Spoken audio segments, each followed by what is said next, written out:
buried the biggest names in the business one after the other. Listen, you know I don't like to use that word buried, but let me tell you something. Whoever booked those shows, they buried. They did it to us. They did it. They got their revenge for nearly a year of us downing on the Wyatt Six. They got their revenge. Oh, sure. They had receipts, brother. They had receipts. Welcome to the Lariat Lounge. This is almost smart takes, hard hits, and real talk. I'm your host, Everson Godfrey, co-host Andrew Skeens. Skeener, I have to start the show with some slightly unfortunate news. Here we go. So, WrestleMania, there will be no Everson in Milwaukee. Oh. There will be no Everson in Milwaukee. Here's the reason why. It's a disappointment to me. I know it's a disappointment to you, and it may be a disappointment to some fans, whether they cared or not. Don't know. But here's the reason why this is not happening. Okay? One, and I mean this with all sincerity, the current airport situation that is happening in the country is freaking nutso. So I've been clocking wait times at some of these bigger airports at between 7 to 8 hours just to get through TSA, on top of the fact that with layover times being what they are, with TSA not currently being funded. I saw your camera do a little wonky thing right there on with Discord. Yeah. We're playing with borrowed time, so we're just gonna hope upon hope, prayer upon prayer, and keep it going. I think your computer's gonna hold out. But the long and short of it is, I feel really bad putting myself in a space where the expectation is that people are going to be overwhelmed with doing their job and doing it without pay in order for me to travel to Milwaukee to hang out with my friend during WrestleMania. Now, it sucks because I really wanted to go. It sucks because I cannot get a refund on my tickets. I don't get that money back. But ladies and gentlemen, you have to have some type of conviction. You have to stand for something. If you don't stand for something, I don't know what you would ever stand for. It does not feel right to me to put others in a position where I am contributing in some way to their dismay. And simply because our politicians cannot seem to get their heads out of their corporate donors' asses to at least set aside the time to pay American citizens for the job that they expect them to do and give them no compensation for it. I cannot abide by that. And so it does indeed suck that I will not be in person with Skeener for WrestleMania. The good news is we will still be doing this podcast. We will still be doing the live stream. We will still be eating pizza and hanging out with you guys and doing all the things.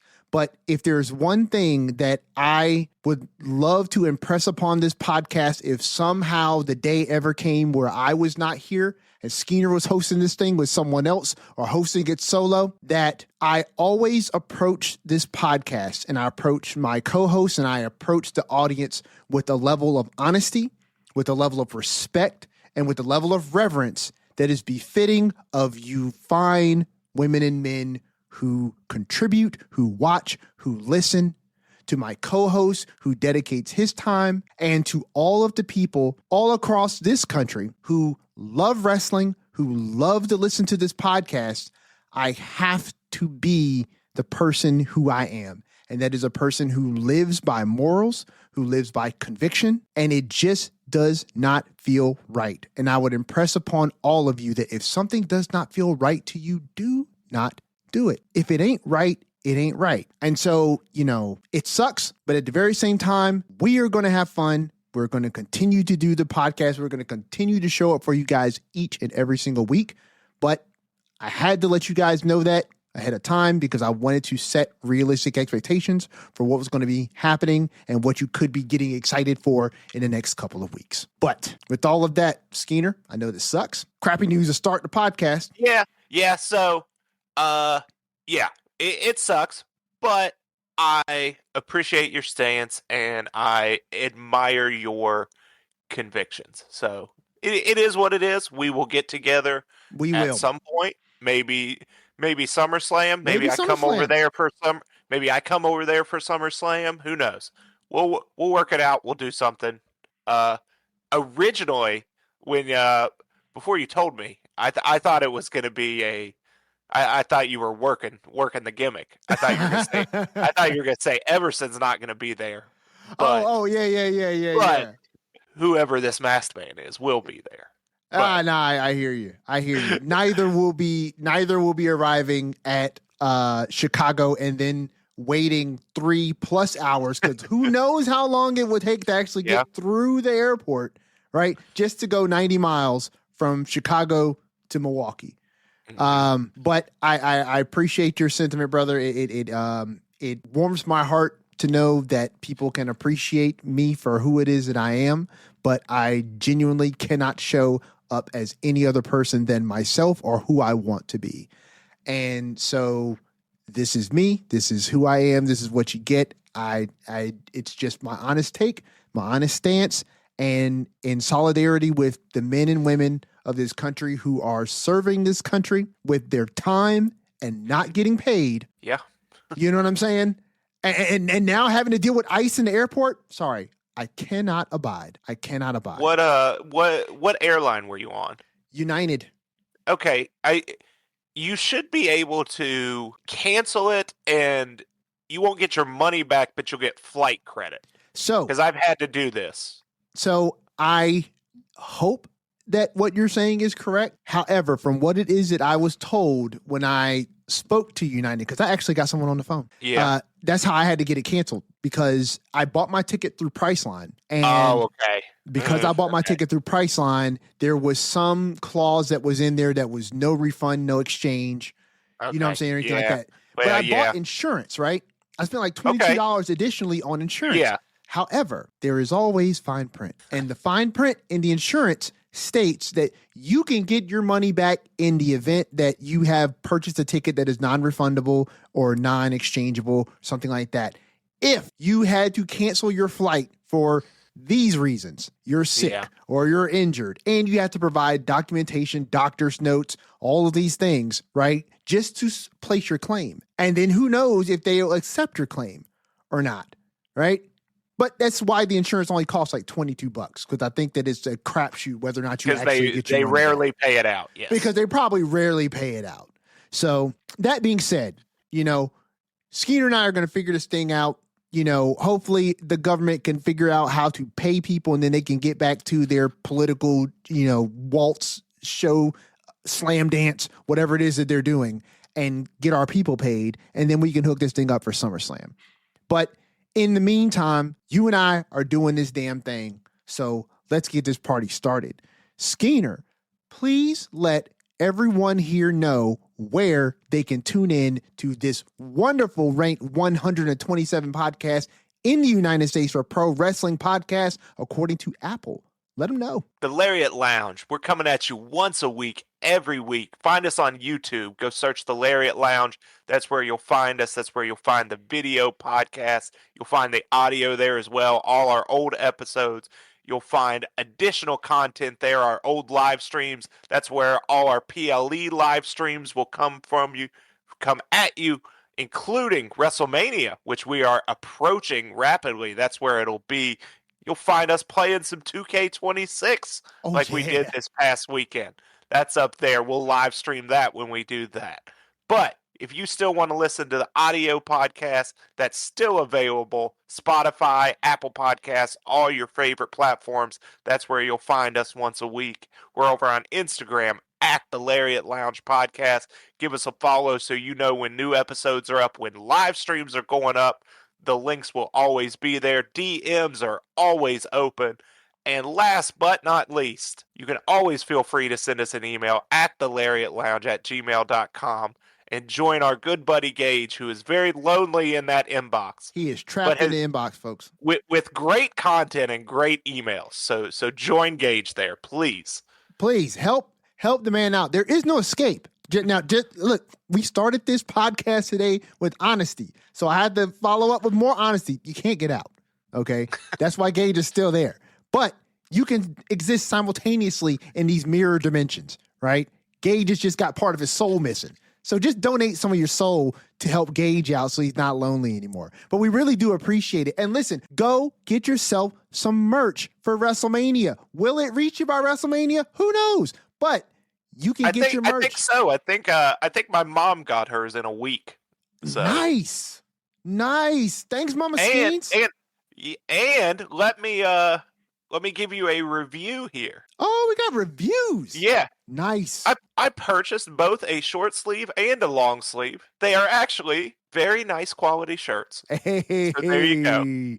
Nice. Hey, we appreciate you all for supporting that merch. And listen, all of the proceeds from the merch, literally, go right back into the podcast. Okay. I set up an account with my bank specifically for the podcast. Okay. So all of the things that I pay for the podcast are paid for with the card that is associated with this account. So the merch account, all of the proceeds go directly into that pot. And so anything, guys, that you purchase merch wise, it literally directly helps the podcast. So we appreciate it. You guys are now literally helping keep the lights on here in this place. So genuinely appreciate it from the bottom of my heart, depths of my soul. I do appreciate it. We put a lot of work into this podcast, so we appreciate you guys' support in all ways. But hey, enough with the long-winded fluff. Let's get to the stuff. So, Skeener, let's start with Gage and his special section, the AAA. I haven't come up with a name yet, guys. I haven't come up with a name yet. I'm going to throw out some names here. If you guys are listening, let me know in the emails or hit us up on Instagram and let us know what you think. So AAA Corner, we can go with the AAA Red Room because that's usually a nice spot in the lounge. I like AAA Red Room. Sounds cool. But you guys pick AAA Lounge, not AAA Lounge, AAA Corner, AAA Minute, AAA Red Room, or you can suggest your own thing. I have no stake in what it's actually called. So, in fact, you guys name it. I got through some suggestions out there. If Skeener's got some suggestions, he can throw those up. But if you guys have suggestions, please. We'll let the fans do it. I'll open it up on Instagram. I am totally down with that. So you guys name it. For right now, it's just going to be AAA. So we're going to cover some AAA real quick. We had week 2 of the Rey de Reyes Premium Live event. So to cover this very quickly, we had a match that honestly, in my opinion, seemed a bit inconsequential, but it was Rey Fenix and Mr. Iguana and Lola Vice in a mixed tag match against La Hydra Money Machine. I don't see how, unless La Hydra had a woman that was wrestling with them, which I don't really remember if they did, but I'm sorry, La Hydra and Money Machine. That makes way more sense now. And yes, Lola Vice, Mr. Iguana, and Rey Fenix obviously took the W there. Big shout out to Lola Vice. She is really finding herself in AAA. I mean, she was always doing well in NXT, but I see her almost bi-weekly on AAA now. And she has really taken off there. So shout out to her. And listen, I don't even look at AAA, honestly, as a feeder into the main roster. I look at AAA like AAA, like it is its own promotion. So I think if you're getting over in AAA, right, and that seems to be where your audience is at, congratulations. You made it to the big time. And, you know, you're doing really well there because it's a totally different audience. It's not like a subsection of the audience like NXT is with the main roster. It is its own audience with its own touring shows and own PLEs. And so if you're getting over there, big shout out to you because like Mr. El Grande Americano, he is this freaking star down there. But we'll get to him at the end of the card. We had some real shenanigans happening there. But next we had, what is that? Pagano and Psycho Clown taking on the War Raiders. I did see a graphic that the War Raiders were on the card there. Yes, sir. They were challenging for the AAA Tag Team Championships. And the Clowns, Pagano and Psycho Clown, take the victory over the War Raiders. That was a really good match, but we had a little bit of tension toward the end of this match between Pagano and Psycho Clown. I think Psycho Clown might have hit Pagano by mistake, and I think there's been a little bit of tension going on with that crowd because somebody, a mystery assailant, has been assaulting Pagano and Psycho Clown's crew. So week after week, if you've been watching AAA programming, you've seen each member of that crew get put in the back of an ambulance and taken to a local medical facility. And we have no idea who is doing the assaulting. So I think there's a lot of tension right now between Pagano and Psycho Clown. And I think that accidental shot and the tension that came after that was probably a result of that.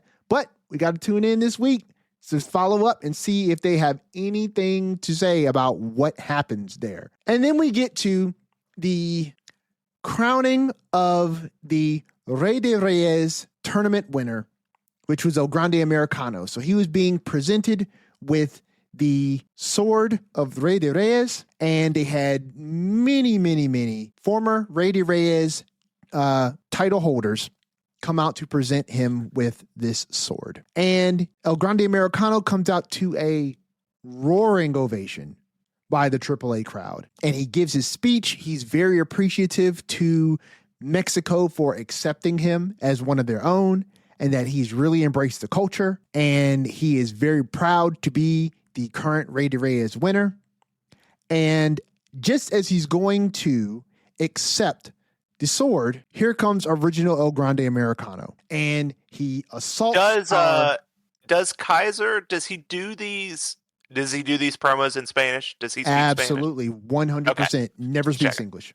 Okay. And so yeah, he's ready to accept. Here comes OG El Grande, and he assaults him, beats him down, steals the sword, makes off with it to the announcer's table, holds it up above his head, and then escapes with it. So who is actually the champion? Because they did run the graphic at the end of the show for the Rey de Reyes winner, which is El Grande Americano, which they both are. So who's to say who's got that championship or not? Because there's been some shenanigans as far as how and who was able to qualify for this match in the first place. But we'll see how that plays out this week on AAA. But I think we have another week of Rey de Reyes. I think it's like 4 weeks of this event, but I have to check and make sure because AAA is new to me. And so we will figure it out together. But that is your AAA minute, moment, corner, red room, whatever you want to call it, guys. You help us name it, and I will call it whatever you want. I'm leaning towards minute. It works well, but it's not actually a minute. But we'll move on. So, Skeener, SmackDown, brother, we are really firing up for WrestleMania, and things are really coming together. But I thought this was one of the better SmackDowns in a while, at least front to back in terms of me watching, where it didn't feel like it had that dragging part anywhere. Agreed. I agree.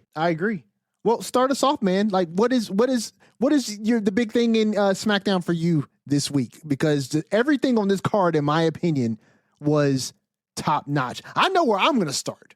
I know exactly where I'm going to start because I'll say this really quickly and then we'll get right back to there's something on this show. We talked about it on Saturday when we were playing WWE 2K26, which you guys should definitely check out the live stream. The audio ain't the best. I need to fix that.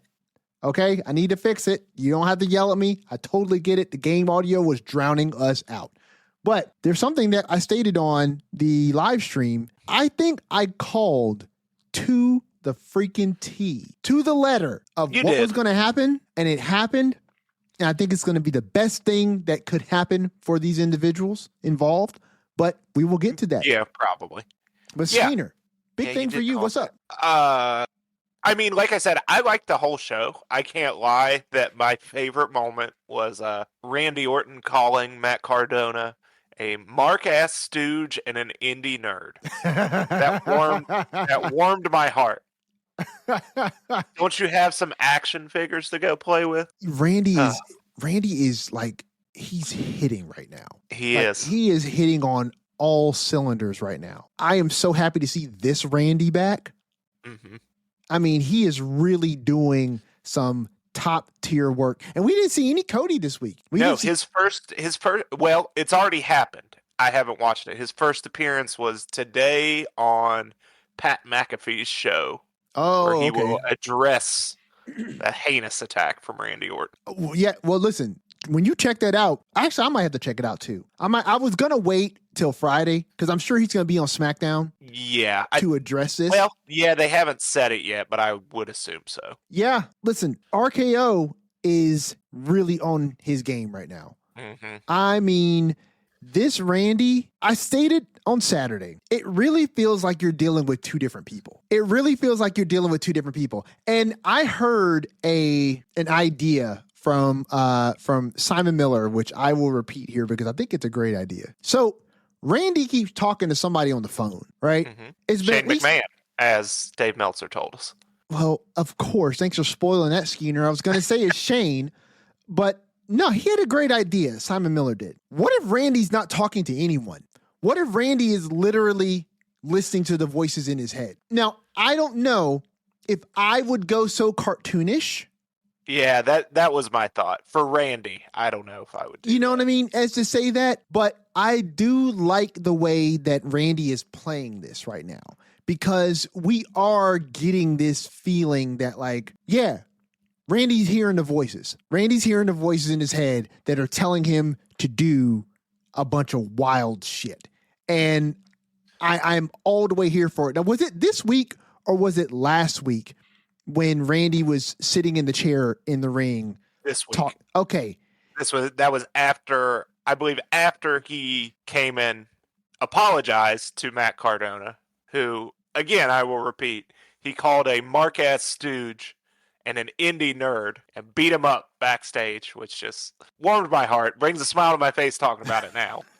Then he went to the ring at the end of the show to apologize to Matt because his good friend Jelly Roll told him, great speech, by the way. Yeah, not the Randy I know. He's dealing with some stuff. Go out there and make it right. So Yeah. he did go. He went out to the ring. He begged Cardona to come out. He said, look, action figures are cool. I play video games. You sure do. It's okay. Elden Ring, brother. And then Matt Cardona got the beat down again. But yeah, then after he beat down Cardona, I believe Randy sat in the ring and on the chair and, inspired by Jelly Roll earlier, joined the slam poetry battle in his own way and recited the lyrics to his theme song. That was the best part for me. When It was all good, man. When he said, I hear voices in my head, they counsel me, they understand, they talk to me.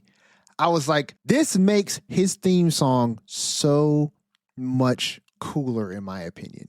And I know it's headcanon, but when I think about it, and I think if the lyrics to his song can be characterized as simply something that Randy has said to himself, and obviously I don't even remember who the band is that does that song, but Rev Theory. Yeah, Rev Theory. Thank you. Yes, that's it. I'm pretty sure that Rev Theory and Randy were not theory crafting that song together when they made it. No. But it's fun to think that they did. It's fun to think that they did when you hear Randy recite those lines, right? That these are words that he has stated himself, or even now that he's reciting these words because they are literally true to where he is in his career right now, and that he has always had the voices, and that he does his best to tamp him down and to be the good guy, but it's such a hollow place for him to be, even though he's comfortable there sometimes. But he also said, hey, this is kind of on Cody. Cody gave him the go-ahead. And, as weaselly, slimy of a heel thing as it is to put the onus for the beatdown that you gave someone onto them for giving you permission to do it, he's not literally wrong. Technically, he's not wrong. Cody did tell him that, hey, I know you're hearing the voices, and when it comes to the match, but that's the only thing. Cody did Which kind of say the match. that is such a good part to me because it was so Cody. I still love that. And Yes. We talked about it last week. I'm not going to belabor it, but to cut him off and be like, no, Randy, it's okay. I know what you're going to say. We're still going to be friends after the match. It's good, pal. Listen, it's like somebody's about to tell you something really dangerous. Hey, yeah. Before you even say anything, man, I am cool and down with whatever. Okay, so we're going to rob a bank. wait a Yeah, minute. right. Wait a minute. Yeah. But yeah, dude, Randy is just killing it right now. Mhm. And as much as I criticize Cody, I don't dislike Cody. And I believe that this feud is positioning Cody to really be in a Cody bag and Mhm. really kind of play his part really well. The only thing I wonder sometimes is how the fans are going to respond to this, because the fans are loving Randy right now. Oh, they're going to cheer for Randy and boo Cody, which is Oh, fine. for sure. Which I think is fine. But I think that WWE knows that. Like, this is like, you're not gonna boo Randy Orton at this point. Nobody is. No. I don't know what he could do.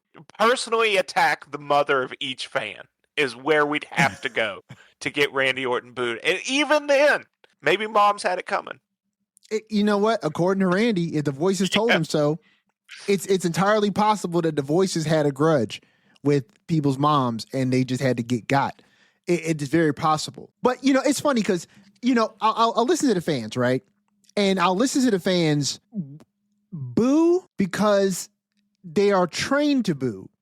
When Randy initially stomps on the chair that is wrapped around Matt Cardona's arm, right? Then they will shift from the shock of the moment causing them to boo to literally chant one more time. It reminds me of like the Roman Colosseum and just watching human beings getting slaughtered and the bloodthirsty crowd is just like, more. And it's like, you rabid people. It's so funny to just consume sometimes because they really do, like, one more time, put him through another table, beat his head in, smash him. And it's like, okay, all right.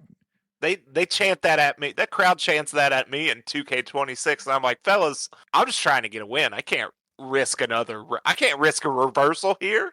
Certainly not against the Wyatts, apparently. No. Certainly not against the Wyatts. That's a plug. If you want to see Everson and I finish the story against Uncle Howdy and Joe Gacy, go check us out on YouTube. Listen, the hardest competitors I have fought in playing that game in the entirety of my time playing it. I mean that. And I've been playing quite a bit of My Rise, and they buried the biggest names in the business one after the other. Listen, you know I don't like to use that word buried, but let me tell you something. Whoever booked those shows, they buried They did it to us. They did it to us. They got their revenge. For nearly a year of us downing on the Wyatt Six, they got their revenge. Oh, sure. They had receipts, brother. They had receipts. And look, I'm not gonna spoil anything for you guys, 'cause I want you to go watch it, but I'm just gonna drop just a couple gems here for who they buried. Okay, Goldberg and Sting. I'm just saying. Hulk Hogan and Cody Rhodes teamed up and couldn't get the job done. And he's dead. He came back from the grave to get buried again. We had multiple people from the grave try to get him. Oh my gosh. I mean, listen, they are working as a two-man wrecking crew and a funeral service. They are putting people back in the dirt after they come back from the grave. I've never seen anything like it. But you got to watch the live stream to see who was able to actually conquer the Wyatts, because it was the least expected team that I thought. Seriously. Well, to give a little bit away, we went online and played two random people, and we stomped them out. We did. First thing. So Everson and I were feeling good. It was false sense of security. And we took on the AI, and the AI just took it to us. It was a false sense of security. Repeatedly. You would think playing against real people, you'd find more of the challenge. Yes. And they had us in the beginning, right? Yeah. And then we got our footing, and we were like, oh, snap, we won. I'm thinking when we put the AI on, right, that we're going to have a fun time because we're going to be wrestling through a bunch of matches. You know what I'm saying? It's going to be great. I had no idea, you know what I'm saying, that like the AI was like benching 650, squatting like 1,000, you know what I'm saying, batting 1,000, and was coming into this thing hot. I had no idea. But tune in, watch the live stream. It is a wild and crazy time. My wife literally said, you need to stop screaming so much. because you're doing the most. And so I had to abide because, mama runs the house. So, but listen, tune in and watch it. It was really freaking great. But this show was really, really on one. Jacob Fatu and Drew cannot seem to not take over every segment of this show. I mean, awesome. From the beginning of the show to the end, which I admit was a bit comical, but it works. You need to sell this like nobody's business. So go over the top with it. Go over the top with it. I've always liked when they've done this. Who was it that did it with Bronson Reed on Raw for a while? They'd just be brawling in every segment. I forget who it was. I don't remember. This and they'd just be fighting through. But yeah, they did that again, and it was great. I love when they do stuff like this. I love when they really, really lean into the backstage segments. Like, I wish we would get more of this just throughout the year, but I get why using it sparingly makes for really great moments when you do. Because I distinctly remember, like, The Rock beating up Cody by his tour bus, bloodying him up and stuff like that. That was great. And this was just as good. Well, maybe not just as good, but it was very good, though. How they got up there, where they got up to, and the fact that Nick Aldis and them could not seem to figure out a way to get around there and get them to stop. Well, did it start with like Drew crashed his car into Jacob's car? Apparently, yeah. We start the show with officials running to the back because there's been a car accident, and then we see Drew. The first shot you get is Drew on the hood of the car pulling the windshield off. What? I didn't realize, it didn't register with me at first that there was a car accident. Okay. So I think the implication was that Jacob was entering the parking lot and Drew had been waiting there in his car and just rammed into Jacob. I get that. In retrospect, totally understand, right? In the moment though, Skeener, I did not register the car accident. So all I got was people running to the back, and then I see Drew pulling a windshield off of a car, right? And I'm just like, what are we have jumped the shark here just a little bit. Like, did Drew punch a hole in the windshield and then pull the windshield off the car to pull Jacob out of it? Because if so, Drew should not be losing any matches. He should not be losing a single match ever. This is the toughest man I've ever seen. But yeah, this happens. They usher Drew away. We get back to the show. Drew's out there in the ring. And then here comes Jacob from the back, and he's beating up Drew. Does he put him through a table? At what point? When Jacob returns, because Drew does what he does in the back, right? And then Drew comes out to the ring, and he's talking his talk. And then Jacob comes out there, and Jacob beats him up. Oh, yes. Yeah, he did the splash on the announcer's table off the... Yes. He got up on the barricade, right? Right. So then he puts him through a table, right? Puts him through the announce table. And then later on, we get them, fighting backstage. Somebody's having a segment. Mm-hmm. And the segment is like cutting away to go to the next segment. And then here comes Drew and Jacob from off screen into frame. And they're just fighting in someone else's segment. And it's like, here we go again. And then we get the last shot where it's right back to what happens at the beginning of the show, where you have officials breaking from what they're doing to rush backstage out the back of the arena to find Drew and Jacob fighting on what I can only... Yeah, I don't even know what to call that. I don't even know what to call that thing, but it was elevated reasonably high off the ground. Yeah.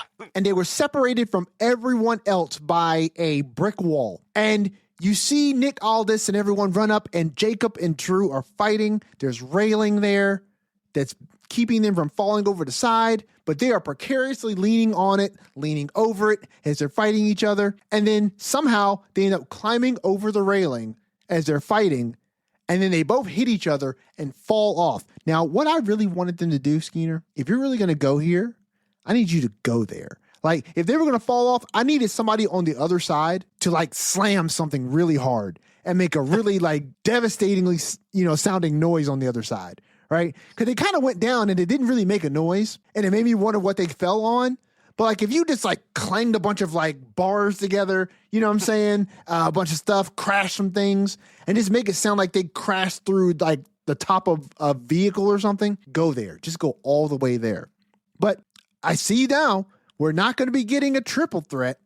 There's not going to be a bunch of people added to Jacob Fatu versus Drew McIntyre like we had postured at one point. I think they're going to go straight up one-on-one. Now, do we get some steps? Maybe. You think we get like stipulations in this one? Yeah, for sure. I don't think they could just do a regular one-on-one. Maybe it's a street fight, no DQ, something. Yeah. False count anywhere, something like that. Yeah, they're going to have to do something. And just let these guys do like this, because it's good and the fans are eating it up. It's getting I had shied away from saying it in the last few weeks because I thought maybe it's just me that feels that way, but I think this has done a good job of getting people super invested in Jacob Fatu again. And it wasn't his fault that it had cooled off, but like he was so red hot and then he had that injury. Yeah. And at least for me, when he came back, like I still know I like this guy, but I needed to be reminded how much I liked this guy and his intensity. Yeah.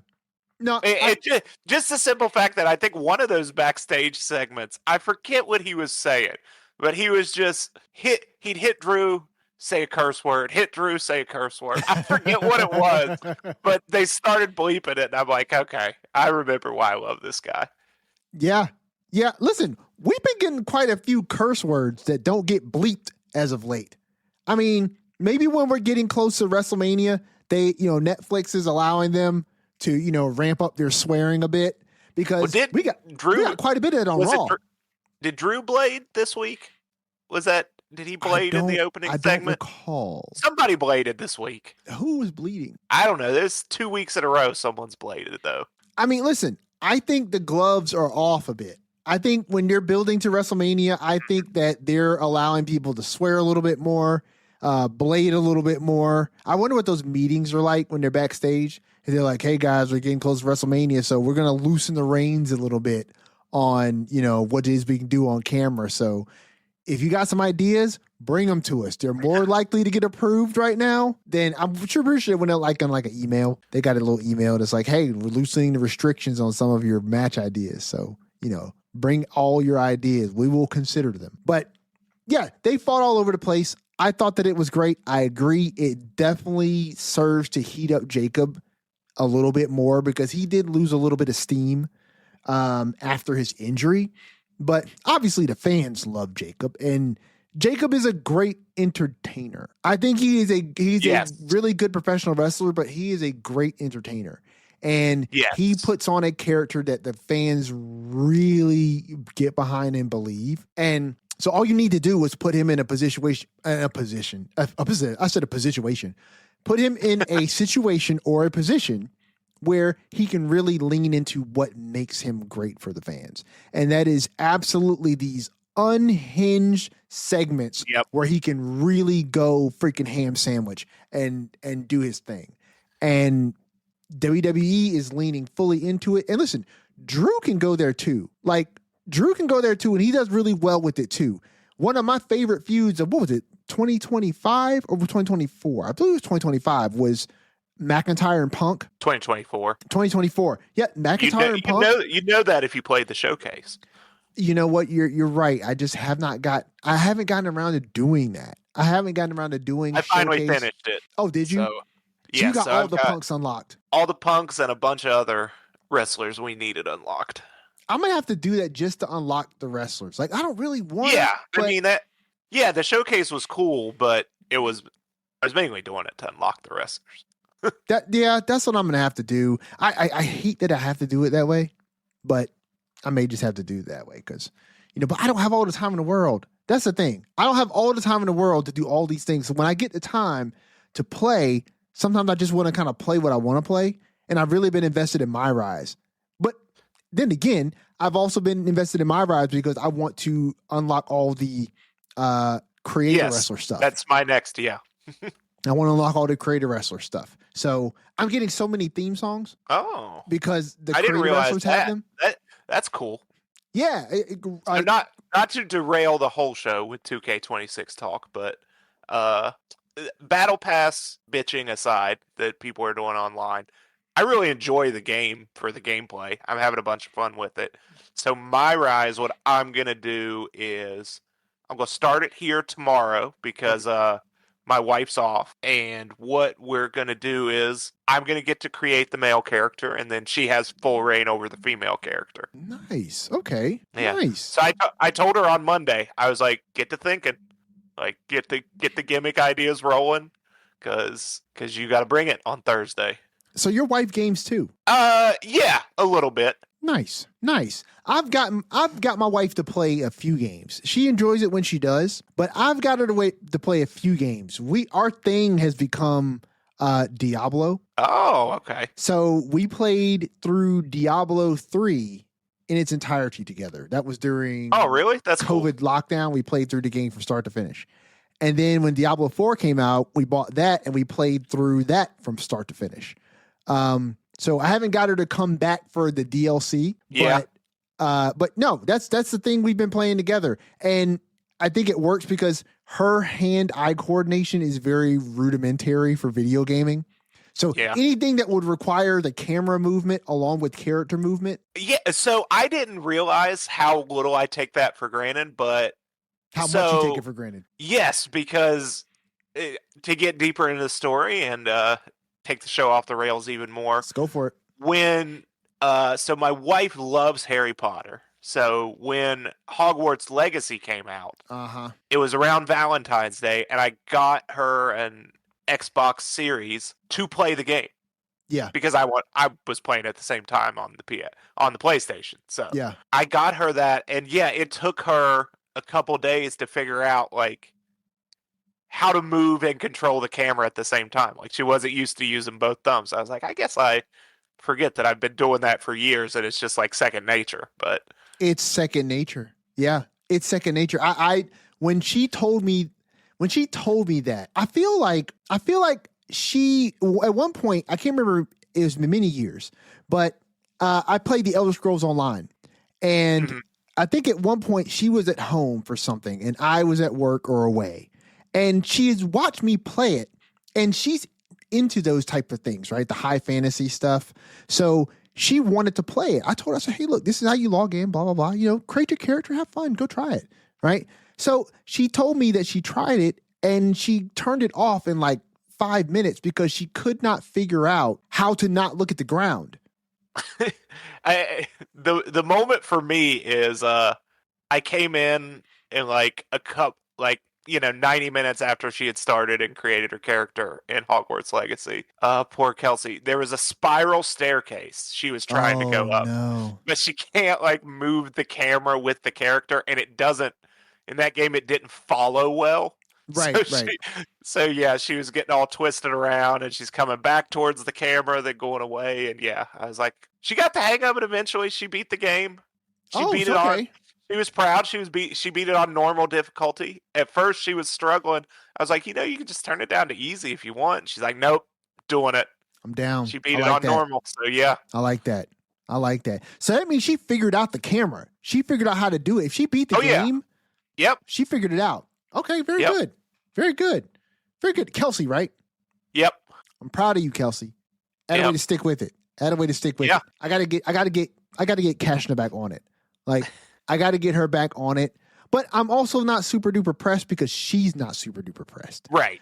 You know what I mean? So it's like she doesn't really follow any type of games. And so I'm the one that's telling her, hey, the new Diablo's coming out. Because I know she'll play that. Yeah. You know what I mean? But like trying to get her to play anything else, I wouldn't even attempt. She's not a gamer like I am. So, but yeah, so suffice it to say, what were we even talking about? I don't know. I don't know where we were with before. SmackDown. We had finished up on Drew and Jacob. Yeah, we finished. But we have new tag team champions. We do. And honestly, this was not a surprise to me. This was not a surprise to me because as soon as they put R-Truth and Damian Priest together, I was like, dude, there's no way they're gonna lose this.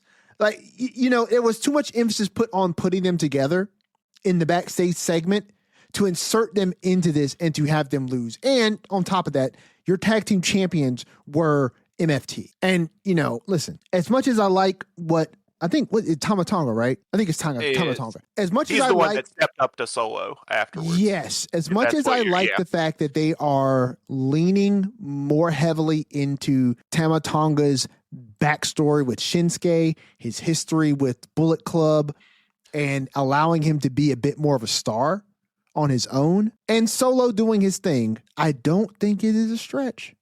I don't think it is a stretch to say that MFT has been successful so far as their feud against the Wyatts. But outside of that, we have not seen much MFT interaction with any other entity. No, For real. They need to get them away from each other. They really do. They do. And I think we're going to get away from that, obviously, because now you have the championship with Truth and Priest. And we still have to figure out the lantern thing, which obviously Tama was like, Well, hey, now, give yeah, your lantern back, man. Yeah, now the rest of the T's are fed up and just said, just give the thing back. Yeah, just give it back because we're losing everything right now. Just give it back. And I hope that they give the lantern back to the Wyatts so that they can use that lamplight to walk away from the TV screen and allow us to don't anger them anymore. No, I'm going to anger them. I'm going to anger them because when I get off this stream, when we get off this recording and I'm editing, I'm going to turn on the PS5, right?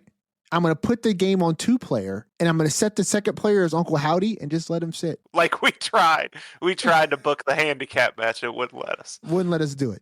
But yeah, Damian Priest, R-Truth are your new tag team champs.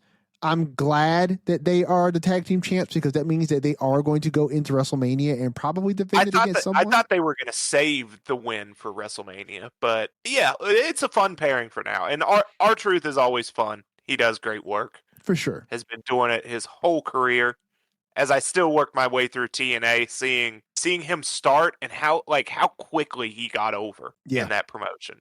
And it's funny because he's saying the most offensive things to this early 2000s predominantly white Southern crowd. Yeah. And they're still just cheering the hell out of him, which I love. You know what? And here's the thing, too. Damian Priest, who was once our world heavyweight champion, has plinkoed so far down the plinko board. Now, that's an old reference for you Wheel of Fortune, Price is Right, folks. I think it's Price is Right. Yeah, Price is Right. He's fallen so far down the ladder, not with popularity because the fans still love him. But I think he needed this like Jacob needed this brawl for all with Drew, right? Something to heat him back up a little bit because I do think that Damian Priest is a main event player. I do think he has the chops to do it. And the crowd loves him, right? But you have to give him something because right now it doesn't look like WWE is fitting to put a singles title around his waist anytime soon. And so anytime you put him in a situation, he's just going to catch an L for someone else. And you don't really want to do that if you do consider him to be somewhat of a star for your company. So putting him in this situation with the tag team championship and to have it with Truth, who is just beloved, you know what I'm saying, by everyone. I can see them having maybe a decent little run. I don't know how long it would actually be, but in light of the fact that aside from MFT, aside from the Wyatt Six, which is the only tag teams you've seen that have really been pouring anything into right now, you can have Priest and Truth hold these titles for a decent amount of time while you start building up some credibility amongst some of your other tag teams to challenge for them. Because it still sucks we still have 2 sets of tag team championships. And so you got to build up some tag teams, and our tag teams are dropping like flies right now.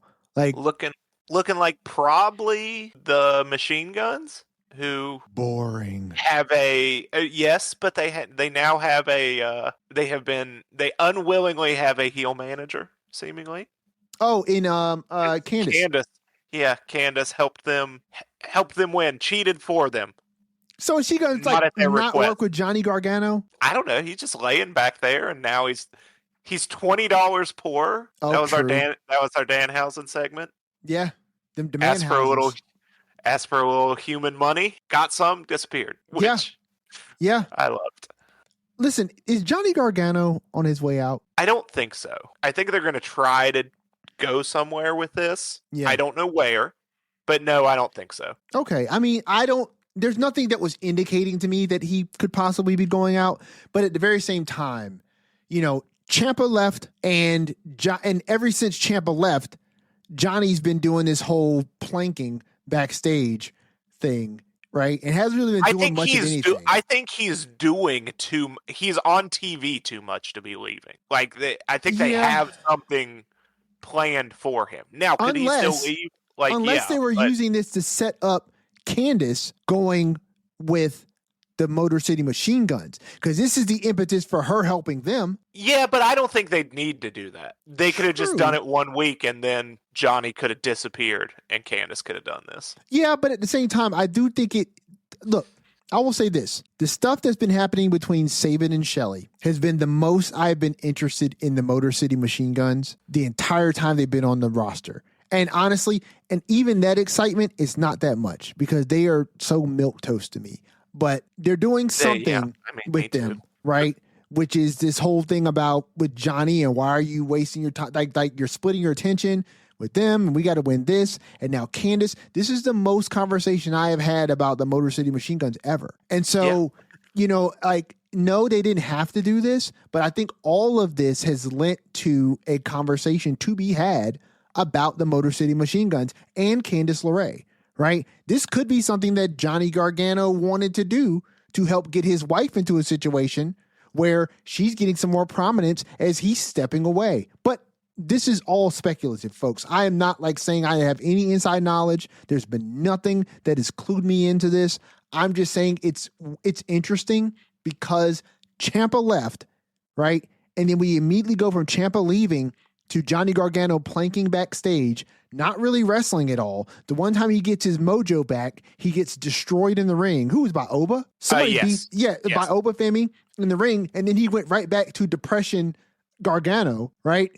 And then we get Candice helping the Motor City Machine Guns. I don't know. I mean, unless we see Johnny on TV doing some wrestling to kind of, stick to his namesake, I'm not entirely sure what we're doing with Gargano. And if we were to hear that Johnny had let his contract expire and then he shows up with Ciampa in AEW, I would not be surprised one bit because he's not doing much of anything. And it seems like all of this seems to be in service of Candice. I don't see him step back in the singles competition anytime soon. I think they're doing something. I think it's leading to something. I'm not saying it's leading to something good. Yeah. But I think it is leading to something. Maybe a breakup between the Machine Guns. I think that would kill them. I don't think they have any. I mean, who's excited to see them in singles competition? I know Chris Sabin had some success in TNA as a singles wrestler, but he had 10 years of equity before that happened. So I don't think at this point, I think that would be a death knell for them. Listen, I think that they are as close to death as they can get currently. And I don't think that they would be splitting up and going into singles competition. I think one of them might, but you could split them up and one of them go with Gargano. Okay. But maybe. I don't know. But listen, at the end of the day, if I'm being honest, and it sounds cruel, but it is what it is. I don't really care that much. Right. I don't really care that much. This is the most I've cared about any of the parties involved in quite some time, right? And so, hey, look, kudos to all parties involved for doing whatever it is that they're doing currently because it's been the most interesting that they've been, in a while, but that is still a low bar. You know what I mean? That's a very low bar. So, we'll see what they do, but they're going to need to start building up some tag teams to go against these championships. And for the love of God, WWE, please just unify the tag championships. This is such an easy fix. This is such an easy fix that you could do to at least give your tag team division a shot in the leg, arm, ass, whatever you want to do to get them going. That would help them out, and you would have to do so little. You could keep booking your tag team division the way you're doing. If you just give them more competition for one set of titles, I think you'd be doing them a world of service. But, look, what do I know, man? I just host a podcast. Yeah, that at least makes it not perpetually MFT versus Wyatt Six and Usos versus New Day. Yes, you could at least mix it up with the Machine Guns. You can mix it up with Fraxium. You know what I'm saying? Because it's like those 4 teams currently: Fraxium, the Motor City Machine Guns, the New Day, and who else did you name somebody else? The too? Usos. The Usos, right? If you were to count MFT and the Wyatts, you've got 6 active tag teams. 6 tag teams that are actively competing between shows. The Usos are the champs, and they don't even bring the belts out. Yeah, that's how I think weird they're at is home. that? I know. How weird is that? Like, And why are we? I think they're maybe defending them this next week. I I believe forget if that they match is are. for the title or not, but it's going to be taken under advisement. Maybe, I don't know. Regardless, it still stands that they're the champs and they don't wear the belts around. Who are they supposed to be competing It's the against? Vision. Oh, I think they're going to lose. They might. Just to kind of jump the raw shark real quick, I think they're going to lose. I think they're going to lose, and I think that they're probably going to lose to kind of because forward. They've done well. It gives the the Vision as a tag team something to do, and if the Usos aren't going to wear the belts around, I don't think it's a big loss for them. I heard somebody say that WWE should put the bloodline back together. I mean, we'll get there on Raw. We'll see, but to that, man, I'm gonna go and say it. To that, I say it's too soon. You're not gonna recapture that lightning the way you captured it before. And I'm not saying that you could never go back to the well, but at the very same time, I think it's too soon. I think if you go back to that too quickly, I think you run the risk of turning some fans who you think you're going to capture. I think what they're doing now is perfect. Like it's not full on like back together, but they're planting the seeds that maybe. Right. I don't think we're getting like full on reunion and them dominating the show anytime soon, but I like what's happening right now with that. But we'll get there because we got a lot to talk about. Yeah. Well, listen, you definitely don't like it better than what we're about to talk about next, because this is your coup de grace here, your favorite. So Aleister Black defeats Sami Zayn. That's another win for Aleister Black in the past few weeks. A win over Randy Orton, now a win over Sami Zayn. Aleister Black is the connective tissue between, I think, and this is just my opinion, I think he's the connective tissue between Randy listening to the voices. I think it's going to be the connective tissue between Sammy tapping into something darker, and he's probably going to see some success with it. And I don't know if you do anything like directly connecting all of these people together, but at the very same time, I think they're setting it up. I think they're laying out the breadcrumbs. Oh, for sure. You know what I mean? To where Aleister is the connective tissue that is showing these people that you should lean a little bit more into your non-better angels. And you'll probably see more success, or at least get what you want. You know, what Randy wants is to not be remembered for being a nice guy, but be remembered for how many championships he's won. And so leaning into who he really is, listening to those voices, right, is what he believes is going to have him defeat Cody at WrestleMania. And for the love of God, I hope he wins. Well, I don't think we didn't talk about that part of Randy, but what a good promo. Very good promo. Very good promo. We touched on it a little bit in the beginning, earlier in the podcast, with him coming to the ring, him discussing why it is that he did what he did to Cody. We talked about how I didn't know where he was. Permission. Yeah, I didn't know where he was going with that when he started out, and he's like, I've met all these fans, I've put smiles on their faces, and when he finally did the heel on it, he's like, it doesn't mean anything to me. And I thought that was really so good. Great. He did it so, yeah. He did it, it's not even matter of factish. He did it, he said it so confessional-like. Yeah. Like he's confiding to the fans that he doesn't care about the fan interaction, and that he feels so hollow inside when he is in this type of space. And he realized that he doesn't want his legacy to be how much the fans adored him. He wants his legacy to be how many championships has he won before he leaves. And he decided that he was going to do what it took to submit his legacy the way that he wants to have it done. And that Cody wasn't supposed to be there. Mm-hmm. Cody wasn't supposed to be there. And when Cody inserted himself into this, right, it was something that Randy did not want to do, but Cody gave him permission. Cody gave him permission to be whoever it is that he needed to be. And so Randy decided that he was going to be exactly who he felt like he needed to be. And I love that because that leads directly into Jelly Roll backstage. Now, who did Jelly run into before he ran into Randy? Did he run into anyone? He was talking with some people backstage before he ran into Randy and started talking to Randy backstage. I can't remember exactly who it is. It wasn't Danhausen. No, the Danhausen things were I Show Speed. Was that Raw? That was on Raw. Okay. Danhausen's everywhere. I don't remember what he was doing before, but I know what you're saying. But anyway, yes, he runs into Randy backstage and he pretty much, tells Randy, this is not the guy who had my back when people here in WWE were trying to take me out. And the person that you need to be is the person that shows up for your family, that shows up for your kids, that shows up for your friends. That's the person who people are going to remember when you leave, the people who matter to you. They're going to remember that person, not this person that I don't recognize. And I said this way less eloquently than Jelly put it, but Jelly, that was a great speech. And he's a good promo. He is. He really is. Yeah. He is. But look, you can tell the people who genuinely love professional wrestling. You can tell whether they are a Jelly Roll who has been a lifelong fan, and you can tell because when he's in front of the camera like that, he just gets it. He gets how to play a character for professional wrestling in front of a camera. Or you get somebody like a Logan Paul, who maybe he stepped into this because he thought it was fun. Maybe he thought it was cool. But you can tell by the man's dedication to being good at what he does in the ring that he's fallen in love with what he's doing. And you got to appreciate that.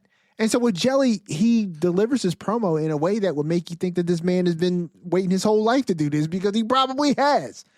And, he delivers a great promo, and Randy responds like Jelly gotten through to him, that he's kind of lost his way. And he went a little too far with Matt Cardona backstage, calling him, and I quote, what, Skeeter? A mark-ass stooge and an indie nerd. That's right. That's the words he used. And so he begs Matt to come out to the ring. Matt comes out there and he really, really, really genuinely, in quotes, asks for Matt's forgiveness. That he plays games too, and that he's a nerd too. And action figures are cool. Action figures are cool. And he really shouldn't have taken it there, that they've known each other for 20 plus years. And will you accept my apology? Drops the microphone, extends his hand, and Matt shakes his hand. They hug, and then Randy proceeds to kick his nuts off of his body. And then he proceeds to beat him down. I think he did an old school RKO. Yeah. He had to kind of drag his limp body into it. Yeah. And then, then he proceeds to go and grab a chair. And as the officials run out there, as Randy is sliding Matt Cardona's arm into the chair, they pull Randy off. They hold him back. Randy throws his hands up, and you can see the gears are turning. And for some reason, the officials and the black shirts in the back, they part like the Red Sea. Just enough for Randy to break free without a lot of opposition and pull part 2 of Randy slips in, destroys someone, and then slips out. I love it. I wish they would have closed the gap just a little bit so that it really looked like Randy had his hands up, and then he slips through them really quickly and stomps on this chair, quote unquote, breaking Matt Cardona's arm and then slipping out. They kind of left the gap open a little bit too much, and it was foreshadowed way too much. But needless to say, the result was the same.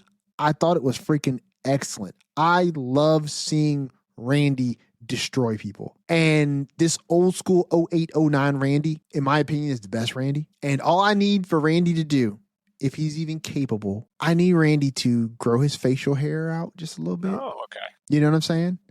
I need. I didn't know what you were gonna say, because there's one request I have. I need true 09 Randy, Skeeter. I need the beard that's like that's well defined and cut. That was my favorite Randy. But What's your request for Randy? I think we're gonna get it. Okay. What is it? I think Cody's getting punted at WrestleMania. Ooh, yeah. I think he punts him and then Cody gets a little break. And right now, that's what I'm predicting. Is Okay. Randy's winning that match after he punts Cody. I'm picking up what you're putting down. So we're having this match. Randy, at some point, maybe I'm adding to your idea here. Randy at some point is positioning himself to do some crazy ish, and then maybe he thinks twice about it. Maybe by Cody's behalf, maybe someone else's. Who knows? And then Randy hauls off and punts Cody, and the crowd is in shock and awe. Maybe officials come out, maybe medical comes out there, and they separate Cody and Randy for a bit. And then Cody, being the ever-present heroic figure that he is, just won't give up. He won't surrender. And then he puts himself right back in the crosshairs of a Randy who does not give a damn that you're not going to surrender. And I think the punt is the finish at WrestleMania. Okay. And Cody's just lifeless, and they roll him out of the ring onto a stretcher, and then Cody gets a big return somewhere in the summer to kind of quell the, I guess, Cody fatigue that some people have. Maybe. Yeah. That would be my idea. That's how I'd like to see it go right now, but who knows? I'm not mad at that. And we can do Orton Rhodes 2 at SummerSlam. Like, wouldn't hate it. I'm down with that. I'm down with that. But it gets Randy on my TV pretty much every week, so I'll take that. Absolutely. He carries that belt to SummerSlam. Well, and yes, and if he carries it to SummerSlam as well, it does give us the opportunity to get Randy in some short-term feuds with some people that maybe we wouldn't see Randy feud with. And that's always great because, anytime we can get more Randy on our television, I am totally down. If he's working at his peak like he is right now, for sure. Not that he's ever bad, but like if he's on this level, I'm with you. And listen, I just need Randy to stay healthy. I just need him to stay healthy. But he seems like he's hitting on all cylinders right now. So, I ain't mad. And I think they're using him. They're using him well, obviously, because we're building to this match at WrestleMania. So we're getting to see Randy a lot without having him to compete a lot. And that's good. You know what I mean? If you just put him on my TV a lot and then, intersperse some matches in there, it will take the place of feeling like we have to see him in the ring all the time. And that's good. That's good enough. We don't need to have Randy in the ring every week. We just need to have him on TV every week. And so, you know who we are getting in the ring on weekly TV? Who that? Jelly Roll. We have a Jelly Roll match next week. We do have a Jelly Roll match next week against one Kit Wilson. After they have a poetry slam. Yes, which he thought was going to be a freestyle battle. Jelly treated it like a rap battle, and Kit treated it like slam poetry. And he's always got his poetry book at the ready. He does.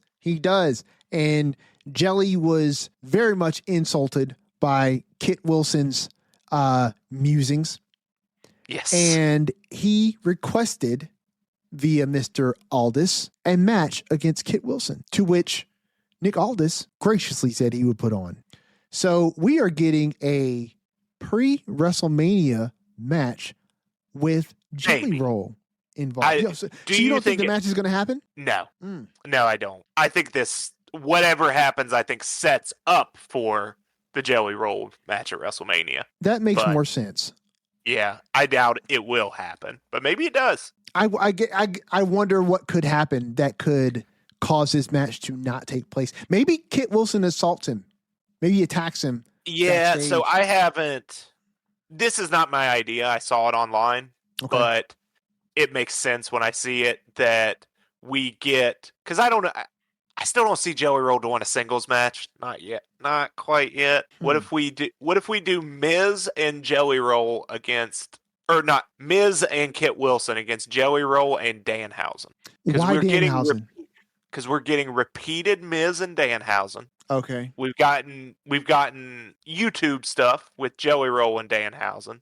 Oh, I haven't and we've seen got that. Miz and Kit Wilson stuff. So I have not seen the online stuff with Jelly and it's been very quick. I think it was in his Stone Cold video, which just some people may not find that funny, but that hit so well for me. Did you see that? No, Danhausen I being watched Stone I Cold. watched the thing you sent me about The Rock, No, and I'll have to send you it. It hits me in just the right I thought it was listen, just the the thing right with The way. Rock, I thought it was funny, but I may be one of those people that you were literally just talking about. Like, I thought it was funny, but I didn't think it was so funny that I want to keep up with Danhausen. Do you know what I'm saying? Like, I think Yeah. Danhausen reminds me a lot of Santino and how Santino's character was within WWE, which is great. Love Santino. But if Santino had a YouTube channel where he was just doing Santino stuff, I don't know if I would watch it. I think I like it within the confines of the That's show. fair. You know what I mean? But I get why people like Danhausen because I think his character on screen I think WWE is using that character exactly the way that character should be used. And it's absolutely great. I'm glad he's here. I think the box is a little bit overhyped, but I'm glad we are where we are. For sure. Now, Skeena, I have to get to the best part of SmackDown. For you, yes. The best part of SmackDown. So Jade Cargill is going to have another one-on-one conversation promo with one Rhea Ripley. Jade Cargill comes out to the ring. She says, cut the music. Rhea, I know you back there, so go on and come out. Or was it Rhea came out first and she called out Jade? She called out Jade. Yeah.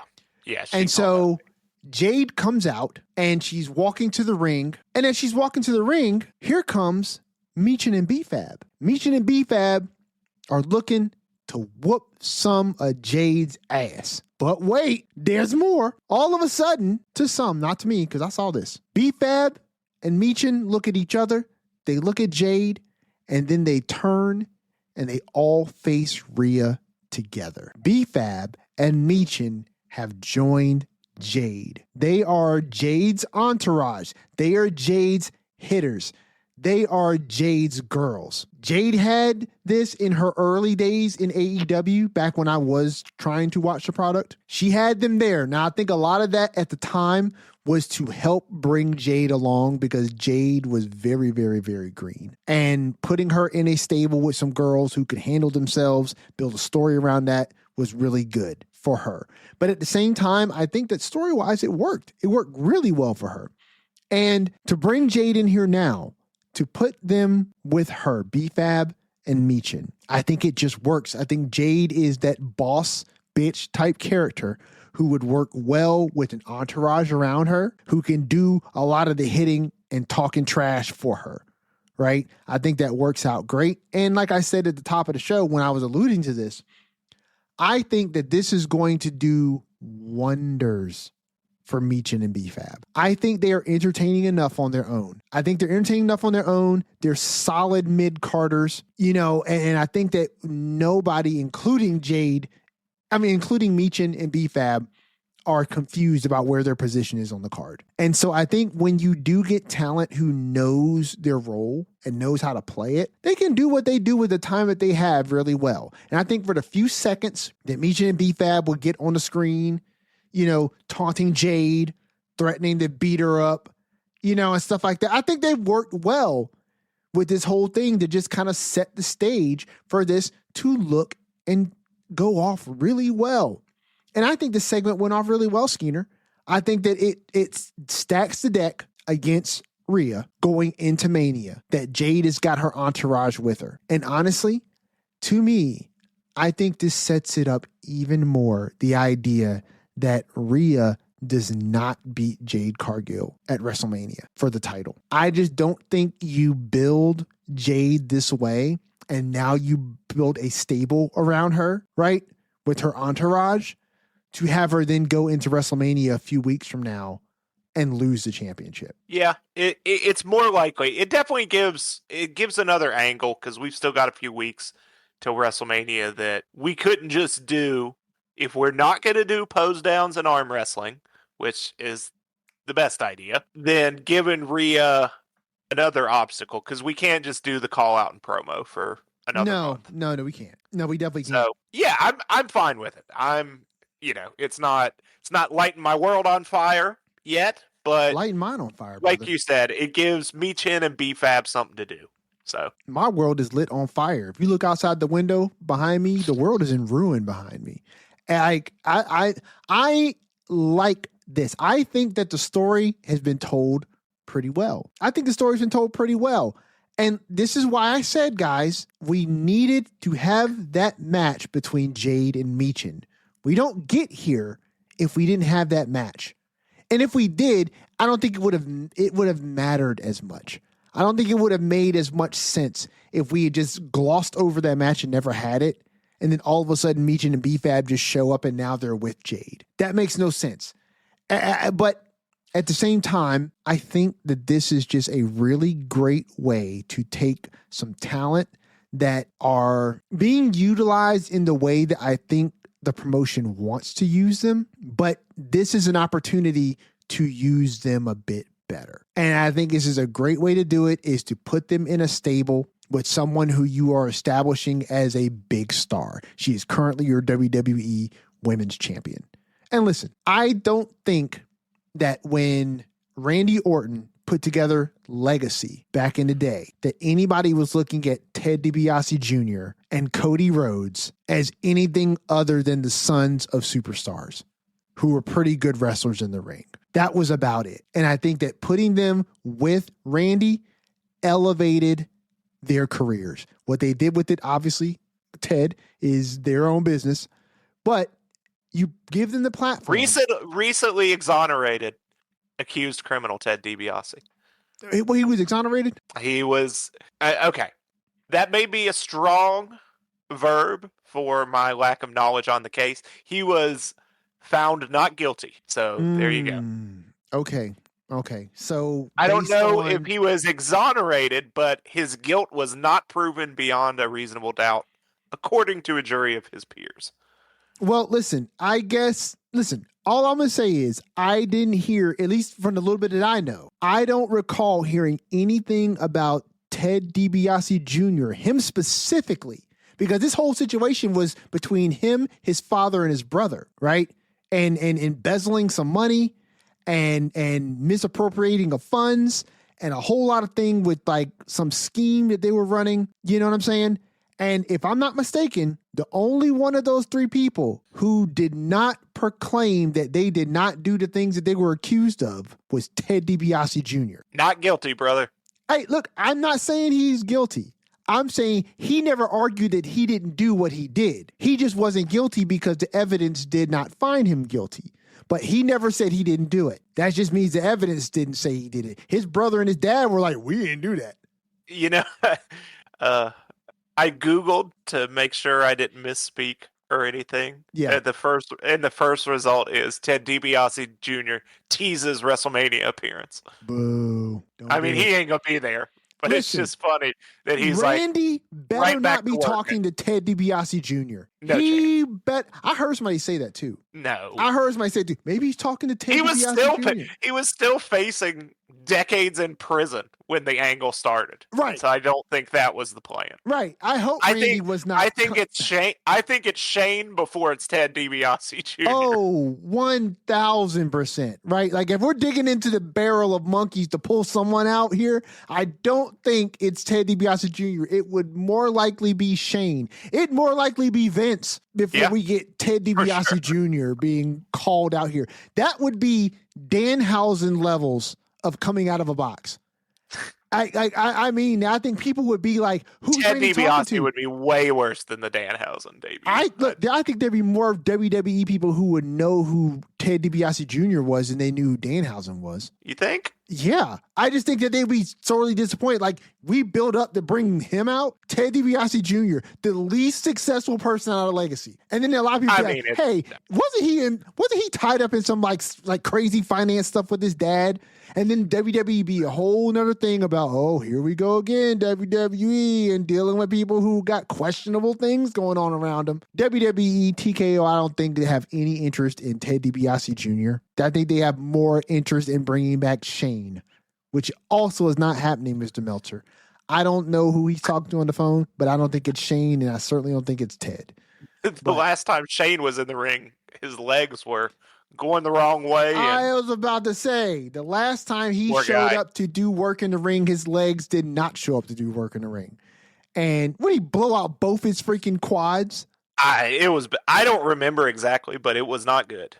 I think he blew out both his quads.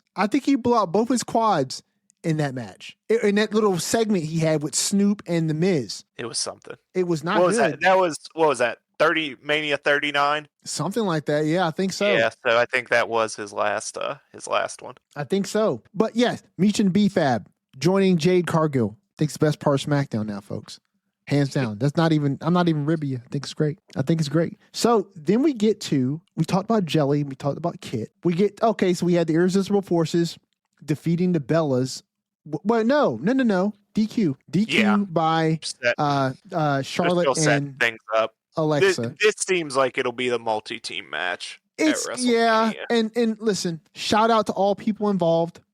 I like Charlotte and Alexa. I like the Irresistible Forces. I'm okay with the Bellas. I think this has been so ridiculously dumb in its booking. I agree with you. It's just been all over the place. It's just been so lackluster in its logic. Yes, I agree with you. The logic just makes no freaking sense. Like, the angles themselves are not bad, right? Logic was a specific choice of words. Because the angle itself is not bad because it's not anything we've never seen in professional wrestling before. But the logic of why Charlotte and Alexa would respond to the Bellas the way that they have when the Bellas cost them their title match makes zero freaking sense, right? Then the Bellas coming back after what? Not tagging together in how many moons? And they go directly into a championship match against the Irresistible Forces. That makes no sense whatsoever. Then we get to the match, and Charlotte and Alexa come down to, quote, watch the match. And the Bellas are no more the wiser that Charlotte and Alexa are about to do the exact same things to them that they did. It makes zero sense. And I have zero doubt in my mind that in this triple threat tag team match for the tag team championships, the Irresistible Forces are going to walk away as the winners. You don't think it's a fatal four-way?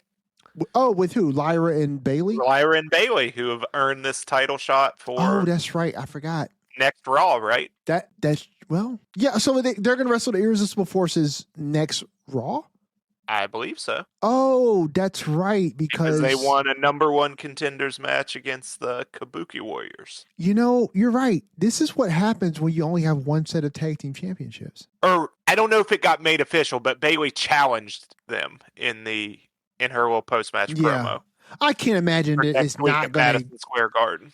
I can't imagine that they're not going to accept or what's his name? Scat Daddy is going to say no to Scrap Daddy. That's a Scat Daddy. He's not a scat man. But I don't think that they're going to say no to this match. And so you probably are getting a fatal four-way there. But like I was saying though, you can do so much more when you only have one set of tag team championships. It can branch across both shows. You can use a lot of different tag teams. Like, it just makes more sense. The women never had two tag team championships because they just had them introduced, correct? I don't think they've ever had two sets. They didn't have one for SmackDown and one for Raw. Okay, right. This is the benefit. WWE. It boggles my mind, gentlemen, ladies who are running this show. You already have the blueprint in front of you. It's why the women's tag team division has outshined the men's tag team division ever since those titles were introduced. You know, and mind you, I'm saying this in light of the fact that this build to WrestleMania for these women's tag team championships has not been good. It has not been good, but you can do so much better when you have more teams that you can get involved. You can just have better teams to circle the championship when you have these big moments like this. Because look at the teams that we've got. Lyra and Bailey, Charlotte and Alexa Bliss, the Irresistible Forces, and the Bellas. I mean, and look, are the Kabuki Warriors out of this? Are they out of it completely? I guess Bailey and... Seemingly, yes, because they lost. And now I think the direction for that is if they're involved in WrestleMania, we're going to go ahead and do the Asuka versus Kairi match. You think Asuka versus Kairi or Asuka versus Io? Either one. Yeah. I'm thinking that because too. they seem like, yeah, I could see that. I could see that too. And Asuka versus Io, and then at some point Kyrie has to make the choice. I think we probably get that Asuka versus Io match at WrestleMania, and I think It makes sense Asuka too. is going to expect Kyrie to help her win that match, and Kyrie's going to say no, and the crowd's going to lose their mind because they love when somebody stands up for themselves. And then we have the Sky Pirates back together. Oh yeah, Io and Kyrie. Mm-hmm. Yeah, that works. That works. Asuka does not need a team or a stable around her to be Asuka, right? And this will be a good separation for Asuka so that she can definitively go back into the singles scene, right? And whether that's for a world championship or the Intercontinental Championship, because that title is super hot too, right? Bring Asuka back into the singles competition while you're reintroducing Io back into the singles competition. So yeah, I think it works. I think that absolutely works. Or you could put Io, like you said, with Kyrie, Sky Pirates, and they're another prominent tag team. That works. But WWE, please learn from this. You've got the examples in front of you. You just don't seem to want to do anything with it. And we've already talked about the Randy, Matt Cardona. Yeah, segment. I think we got everything on SmackDown now. So let's jump over to Raw, and I need you to start because where am I starting? Well, I'm playing. What was I playing? I think I was playing Elder Scrolls. I think I was playing Elder Scrolls Online. I'm getting ready for Raw, right? I'm playing Elder Scrolls. I get locked in. I look up, and it's 8:17, and I'm like, shoot, Raw's on, right? So I go and turn on Raw. It's right smack dab in the middle of Oba and Brock. Right? Yeah. I'm trying to rewind to see how this got started, but because it was live, it wouldn't let me do it. So I wasn't able to rewind. From the beginning? Huh? I can always rewind. And I could too when I got later in the show. And this week, which is nice, at least on US Netflix, you could skip commercials again on the replay. Nice. They took away that ability for a while. Nice. Which I would expertly it pays to be a long-time sports entertainment watcher because you could tell when they were leading into commercial break. Yeah. And if the commercial started, it would lock the scrubbing slider and you couldn't do anything. But if I skipped ahead like 3.5 minutes right before they went to break, worked perfectly every time. I just had to be on my toes. But now the commercial can start and you can skip it now, which is nice. So Skeeter, lead us off, man. Lead us off. How does Raw get started? Paul Heyman comes out with Brock. He is not happy. He's running down the overhyped ruler, Oba. Okay. And it's just a great Paul Heyman promo, really. I mean, he puts over Brock Lesnar, but he also puts over Oba Femi because for a while he's talking and he hasn't said his name. And he's just calling him the overhyped ruler and the man who took advantage of Brock last week. And then he goes, for everyone that doesn't know who I'm talking about, it's Oba Femi. And that's just a little nice touch. And Paul's just so good at making the target of his client always seem impressive too. Yeah. But yeah, he does the thing. He's like, who's this guy going to be when John Cena couldn't take down the Beast, when AJ Styles couldn't take down the Beast, when he wants to be the one that ends the one in 21-1. We bring up this conquering of the streak again. But yeah, Oba comes out, marches down to the ring. We get a bunch of shots of people in the crowd strutting with Oba, which is as over as it gets now. Over, dude. And Oba, they have a little stare down, and you can see Oba say to him, I think this is not exactly, but something like, okay, no excuses now. And Brock gets him up on his shoulders. Oba fights out and clotheslines him out of the ring. So for 2 weeks in a row, we get Oba Femi getting the best of Brock Lesnar in a big way. And the segments have just been electric so far. And I think we're going to keep getting that because, like I said, I'm pretty sure Brock is on every show. I think he's on the next 4 before WrestleMania. So, or 3, 4, however many we left. Brock Lesnar's on every Raw. So, yeah, it's going to be explosive. Yeah, I came in on this segment right as they are jaw-jacking in the ring, Oba and Brock. And then you see Brock lift up Oba, and he looks like he struggled just a little bit to get Oba up. Oba slips free, clotheslines him furiously over the top rope, and Brock looks up in stunned disbelief. Yes, that was great when he was laying against the barricade. In stunned disbelief as Oba so casually clotheslines him over the top rope. Do we think that this continues for the next 2-3 Raws? Like, because I have almost no doubt at this point that we get to WrestleMania and Oba dog walks Brock. But how it has to swing back the other way a little bit. That's what I'm thinking. Because I mean, it's like I say that because yeah, of course you want to do that, right? Because you don't want to lean so heavy into Oba doing this to Brock that you set this expectation that Brock is going to get the W back. He's going to get the W at WrestleMania because Oba's gotten the upper hand every single interaction, right? Well, that, and also I think it would be almost too dominant if he just gets the better of Brock for, a month and a half straight and then squashes him at WrestleMania. Then you almost have to have him dominate everyone else for the foreseeable future, which is okay, but the shelf life of that is Brock Lesnar. Short, yeah. No, the shelf life of that is Brock Lesnar. Brock Lesnar's been that dude for how long? Like they strapped the rocket to even Brock. Then he loses matches. Like true, he does.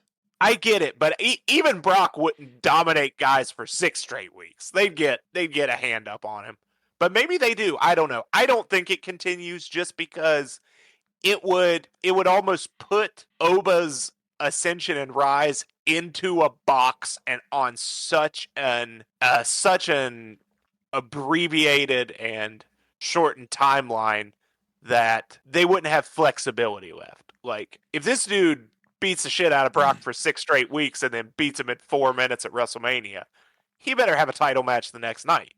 And what if that's probably not in the plans.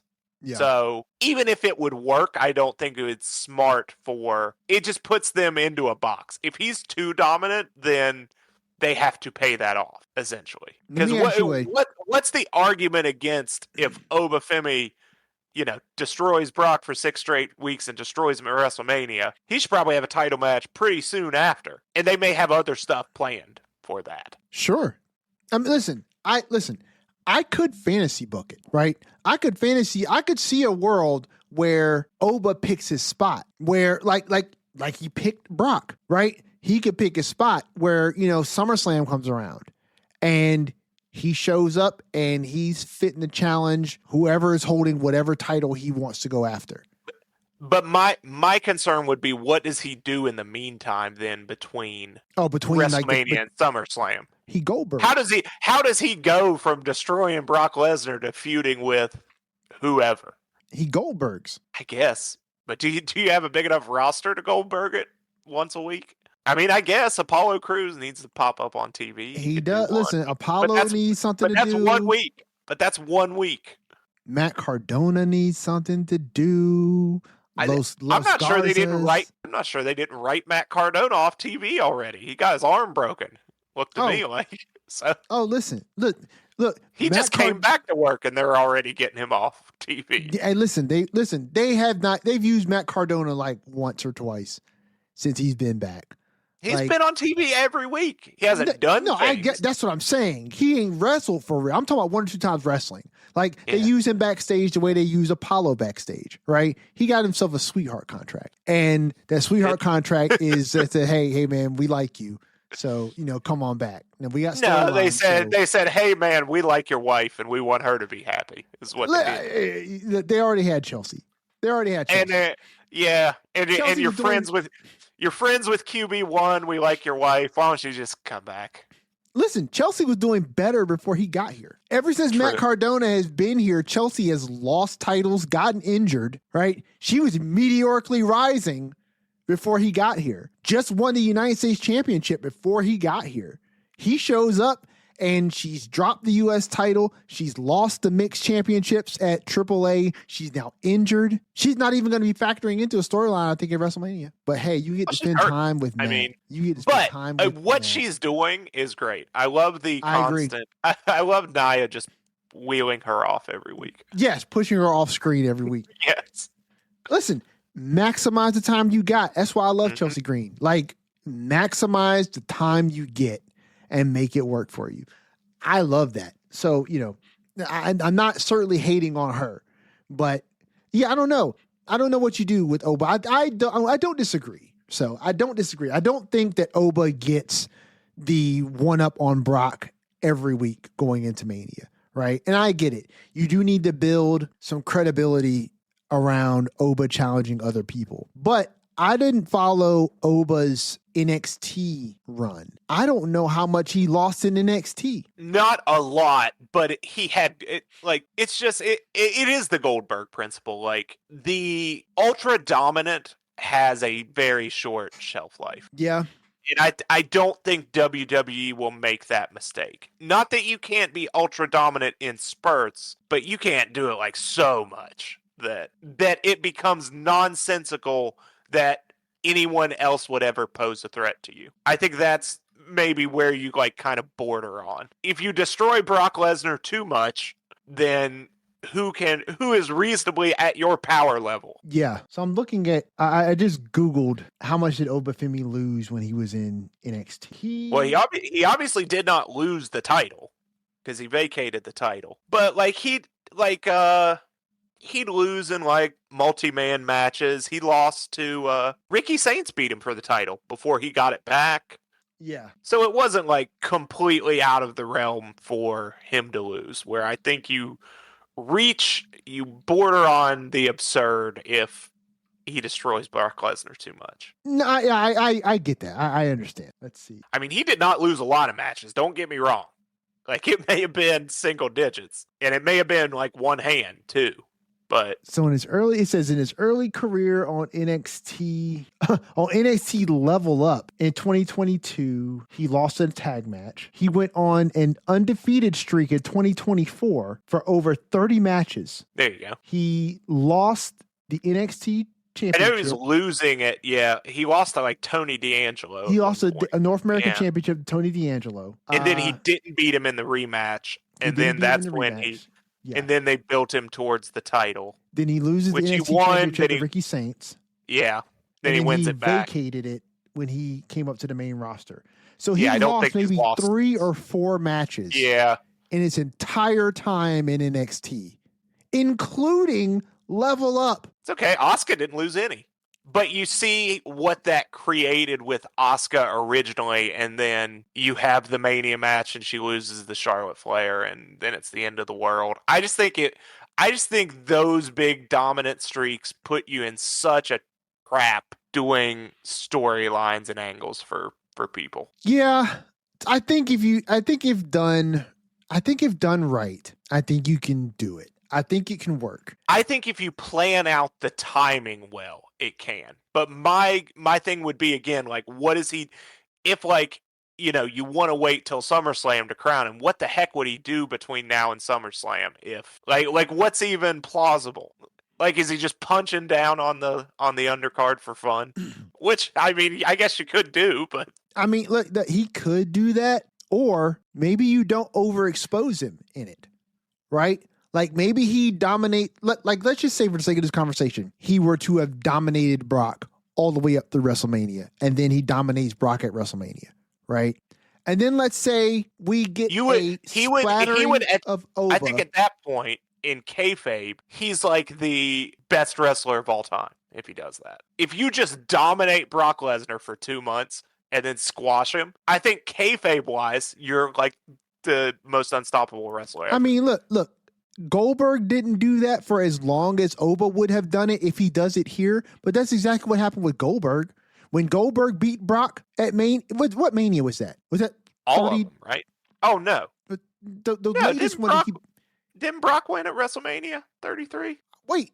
Yeah, Brock beat Goldberg Brock beat Goldberg at Mania, but Goldberg squashed him at Survivor Series and then like threw him out in 20 seconds in the Royal Rumble. Okay, And then so Lesnar that's something beat about him at that's something WrestleMania. about Survivor Series. Okay, that's something about not Mania, Survivor Series. Yeah, when he first came back. Yeah. So I don't think in the build up to the match with Goldberg and Brock at Survivor Series, I don't think Brock ever got the upper hand on Goldberg. I don't think there was much build. I think there were only like 2 appearances. Like Goldberg came back and then the match was set up and then they had it. But I think that's a different scenario because that was Goldberg coming back after so long and we didn't know what they'd do with Goldberg. And then they just let him be Goldberg and it was such a shock. Like Right. I don't think we saw Goldberg get physical before that match. True, but I'm saying Oba we've seen we're building 2-3 years. Oba like Goldberg. I don't think that's the smartest thing to do because I think you run into the traps of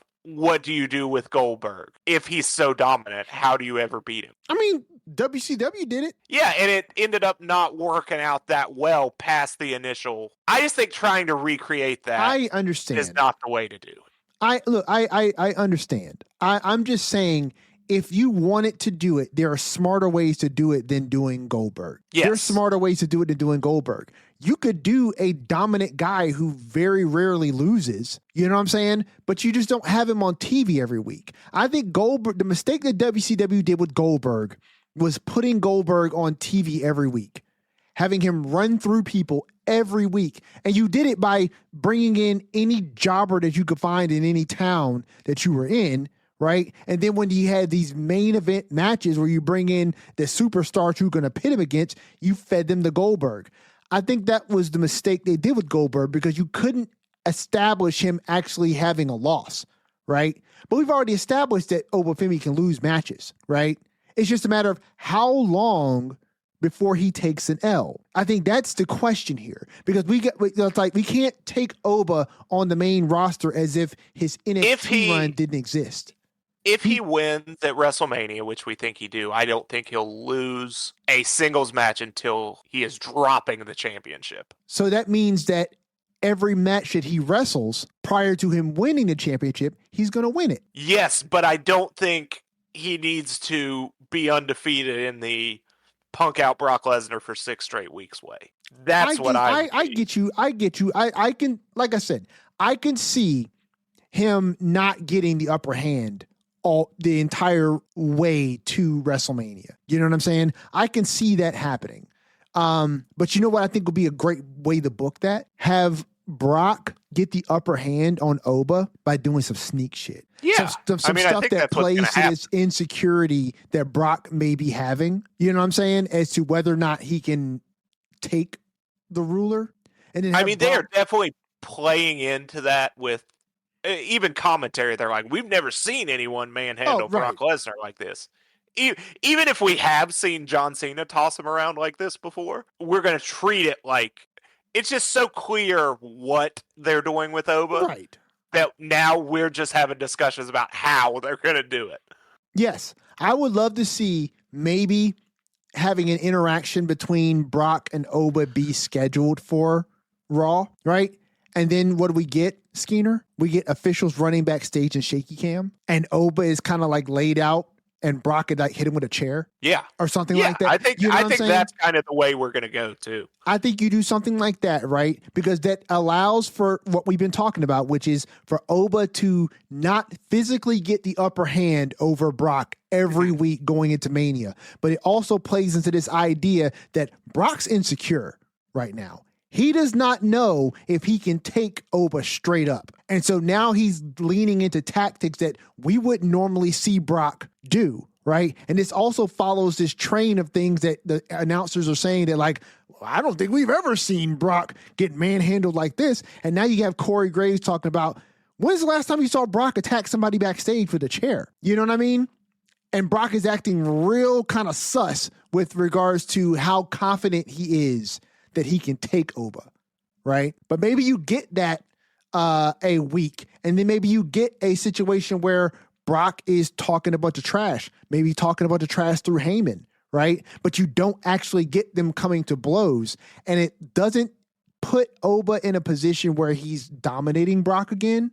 But at the very same time, you could also maybe play an angle where it's like, is Brock avoiding Oba? You know what I'm saying? And you don't say it out loud, but you let the commentators do it, right? Like, is Brock avoiding Oba? Because Oba's called him out and Brock hasn't showed up, right?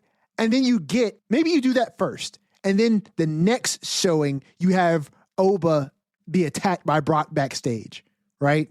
And that's maybe the last interaction you have between them going into WrestleMania. And then you get the WrestleMania match, right? Where like, okay, we're going to see what happens when they go square up and it's a match and there ain't no chairs involved and there ain't no sneak attacks involved.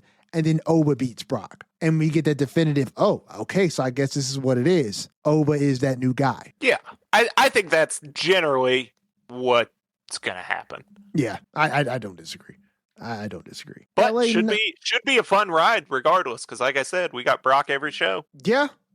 We'll definitely see what transpires, because Oba's gonna be there. Oba's gonna be there, or maybe Oba's not there one day. Maybe it's just Brock comes out and does a promo thing. They never said Oba was gonna be there every week.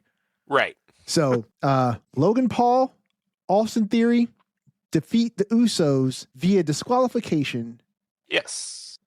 Oh yeah. Which I loved. I loved everything about this, not for what happened, but what it set up character-wise and what it continues to play on character-wise. So who threw the brass knuckle? Who gave the brass knuckles to Logan before Logan loses the Nux? Heyman. Okay, I forgot Heyman was out there with him. Yeah. Okay. So yeah, Heyman's doing double duty between Brock and Division. Yes. Got it. Okay, I forgot about that. So Heyman gives Logan Paul the Nux, and then LA Knight. I think, or he may have just and got him, but regardless, he ends up with him somehow. LA Knight ends up with the Nux, and he throws the knuckles into the ring to Jay. Jay takes the Nux, puts them on, and right in front of the ref, he freaking clocks Austin Theory and gets disqualified. That is cool. But as Skeena said, what follows this is what really makes this cool. Jimmy, all night long, has been playing this role of being, I want to say the voice of reason, but he's definitely being the voice. He's being the person who is speaking while other people are acting. And Jimmy tried to warn LA Knight, hey, if you run into my brother, he's in a mood or whatever. He's in a mood. Yeah. He's kind of on a warpath. Yeah. But LA Knight does what LA Knight does. And, Jimmy kind of shakes his head like, I tried to tell him. And this interaction happens at the ring. And then what happens backstage between Jimmy J and LA Knight? LA Knight comes up to him. This is after the match. And Jay's just talking about, we got LA Knight comes up to him. He's like, essentially, he's like, you're a little hot out there, Oos. And Jay's like, I got to protect the family. And LA Knight goes back to the man. You're starting to sound a little bit like Roman. Oh, yeah. And then Jay has to threaten him if he keeps talking about the family. Yeah. So. Now, did Jay say something along the lines of like, why does everybody keep saying that? Yeah. Okay. He's like, I'm tired of people keep saying that. We're getting back to, it's not the exact same that we left with Jay doubting himself and doing whatever he needs to get back to the top. Yeah. But him not just being the yeet guy and having this switch he can flip is so much, it just has so much more depth and it's so much better. I'm not saying like it's not entertaining and it's not good to just be Jey Uso that goes out there and yeets with the crowd, which he's very good at, but sure, having this depth to it, it would have been a shame had we fully lost this like I worried we were going to, but we haven't. And then as we'll get to later, I think it gets even better as the show continues. Oh yeah. Oh, most definitely. And we're about to get to that. We got a couple of other things. Actually, we only got like really one or two things to talk about, because as much as I thought that I think this match is going to be good, Becky Lynch versus AJ Lee, I don't think the build to this has been all that great. I thought this was by far the best AJ Lee promo since her return. I agree. I think this was, she found the right notes. She found the character. It wasn't so glad handing. It just felt like she got in the zone and tapped into the character and kind of it found it. It just worked for me. I thought this was her best by far. I agree. Listen, reps. I think it's reps. I think you got to get the reps in, and then you'll shake off the rust, and then you'll be a bit more fluid, a bit more lucid, a bit more connected to the promos that you're giving. Because that's been my big thing. I just felt like AJ Lee is being AJ Lee, but she didn't feel very connected to her promos. And I think this had a little more intensity, it seemed like, which was good. I agree. I think the delivering of something that's intense does not land if you're not connected to what it is you're delivering. Like if you're just delivering a scathing hot promo because that is the way the promo was written, right? And you're not really in touch with the character that you are and who this character is supposed to be to the opponent across the ring from you, it can fall a little flat. It can fall in that space, I think, where AJ's promos have kind of been before this one. So I definitely agree with you. I think this is better. This has been the best one she has cut. I think the bar needs to be raised a little bit on this one. I mean, Becky just continues to be one of the best every week out there. I mean, she's I forget, I don't remember exactly the lead in, but her talking about, yeah, you were a star in the Divas era, and I murdered the Divas era. Yeah. Like that just, whoo. That's a banger. Didn't she bring up the butterfly belt? Yes. She murdered the Divas era and took the wings off the belt or something like that. Pulled the wings off that butterfly belt. Love that. Like that. Love that. Listen, Becky is always a great promo. She always does her job. Sometimes I feel like she's a little cartoonish, but that's not a bad thing. Like, that's not a bad thing. She plays the role that she's assigned very well, and she never really fails at that. And so I think sometimes it can seem a bit cartoonish because of how she plays her character, but it works. It works for this. I just think that between the two of them, there is another level that this needs to go to in order to really make it hot. I don't know if it can get there, but I'm excited to see it nonetheless because I genuinely like Becky Lynch. I've always loved AJ Lee. And so to see the match come to its zenith, its conclusion, is something that I want to see. It needs to happen, and I want to see it happen. So we're going to get that, obviously. And listen, I am enjoying watching Kofi Kingston court Javon Evans for the New Day. I think it's interesting because obviously Javon Evans is not going to go with the New Day. Yes. But I love watching Kofi be able to do something interesting. You know what I mean? Because the New Day has been doing some interesting things. Because I think they're always just interesting. Woods hurt? I think he is. He must be. I think Woods is injured. I think he's injured. And so I think it's cool to see them do some fun and interesting things. And honestly, I like the fact that Grayson is now getting a little rubbed the wrong way because he's been bending over backwards. To be with the New Day, that's what I was going to say. Offered him a spot. That's what I smiled about when I thought about that. Yeah, he's like, wait, I'm not a member of the New Day. What? Yeah, like you're offering this guy a membership in the New Day, and he doesn't even want to be here, and I want to be here. And then they went out in the match, and Kofi's at ringside, and he won't help Waller. I didn't want to get you disqualified. Yeah. I like Grayson Waller, so I'd like to see him. I just like to see him on the TV. I think he's got something. Oh, I agree. And his theme song is hella catchy. I love it. Dude, I almost made a Creator Wrestler with that theme song, but I was like, I don't want to. So here's my thing. Listen, guys, I know we talk about WWE 2K26 a lot, but I think we're just enjoying playing it. I love it. I have a thing when I create wrestlers because I've created maybe 4. We only have 3 slots, right? For the My Rise. And I've only created wrestlers for My Rise. But I've deleted 1. So overall I've created 4.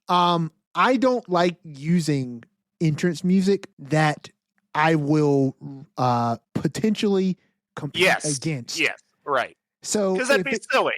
It is. It'd be silly. So if I'm creating a girl, I won't use theme music from another female.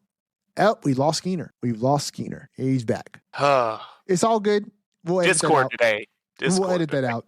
Okay. But as I was saying, if I'm creating a female, I won't create a female with theme music that other females have.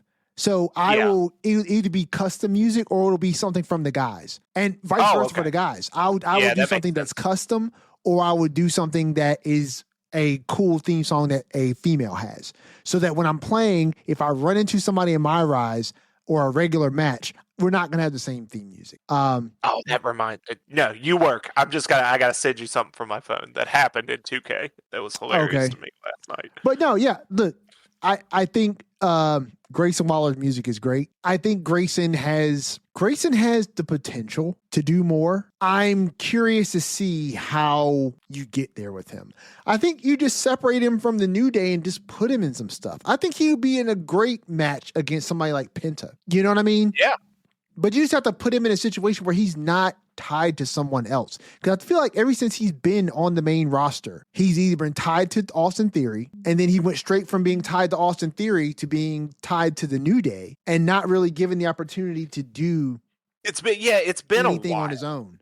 Well, he was, and he was killing it. Because remember, he had that segment with Edge before he left, where he had. I mean, he was doing when he his own little show. Yeah, you can go ahead and watch that. Keep talking. I'm listening.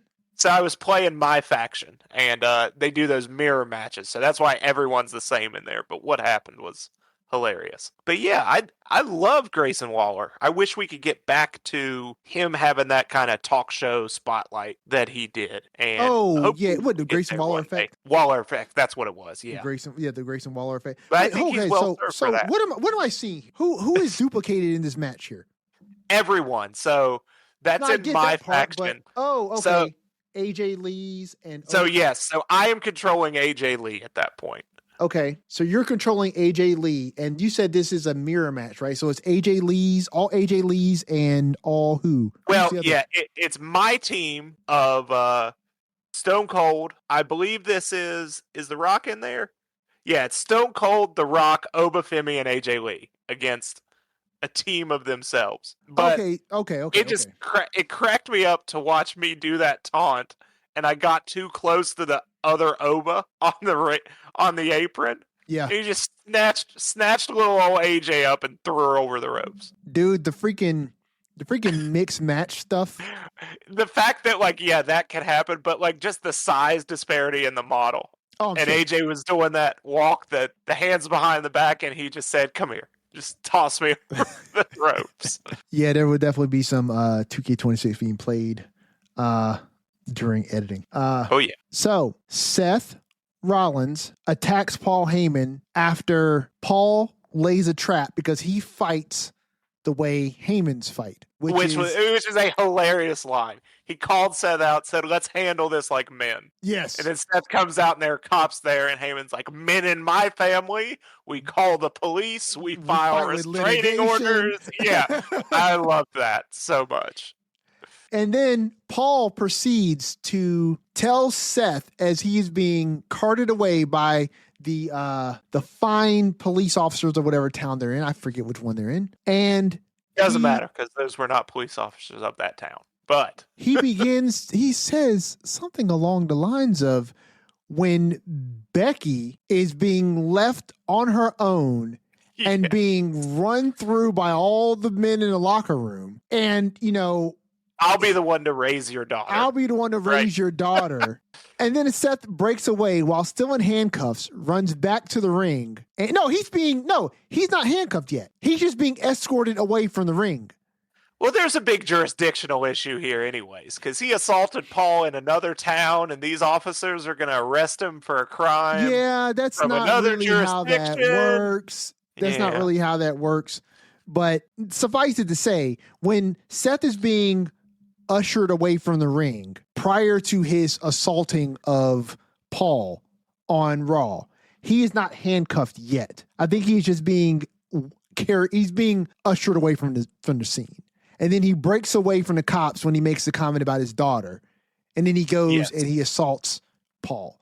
And then they handcuff him and take him out of the ring. And so I don't know. I guess Seth's going to be in lockup until they get to Madison Square Garden, to which he's Maybe probably going to break out of jail and he's gonna what out of jail? break out of jail. Break? Break. Break? Yeah, Break. there's breaking. He's going to Is next break week out the of week? jail. Is next week the week? Maybe. Madison Square Garden. I mean, look, that would be a hot crowd. I would not be shocked if Braun Breaker comes back next week. Listen, I wouldn't be shocked either. That's if we believe he's not injured. I believe he was injured, and I believe he has recovered and will be back. I mean, listen, that would be the thing to do. I mean, if you're going to try to have something for Seth to do, I'm still manifesting it, hoping for it, but I really think that's my prediction, is that Braun Breaker's coming back next week. I mean, we can only hope. We can only hope because we don't have any type of, I don't have any type of indicator that Breaker is ready to go. But yeah, that would be the best case scenario, because obviously we're not doing a triple threat of any kind that would involve Seth freaking Rollins. And so he's going to need something to do. Is the backup plan Seth Rollins versus Paul Heyman in some capacity? Because I could see it. I could see that too. I don't know. I don't know how you make that work as a match, because I mean, obviously you did stuff like with Vince, but I think Vince could hold his own a bit. A little more than Heyman, yes. I mean, you'd have to set up a situation where Paul does something either very heinous that would then what do you mean? Like tell him his wife's going to get ran through and he's going to raise his daughter? So I get that part, but that wouldn't be heinous to the point where why do I always forget this dude's name? The GM of Raw. Adam Pearce. Thank you.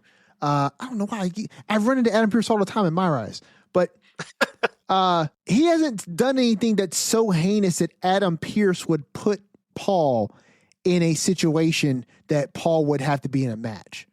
I don't think that Paul would just willingly agree to be in a match. And I don't think that Adam Pearce would put Paul in a match just because Seth got really mad because he said something about his kid. So I think Paul would have to do something so heinous, right, that it would be an affront to Pearce.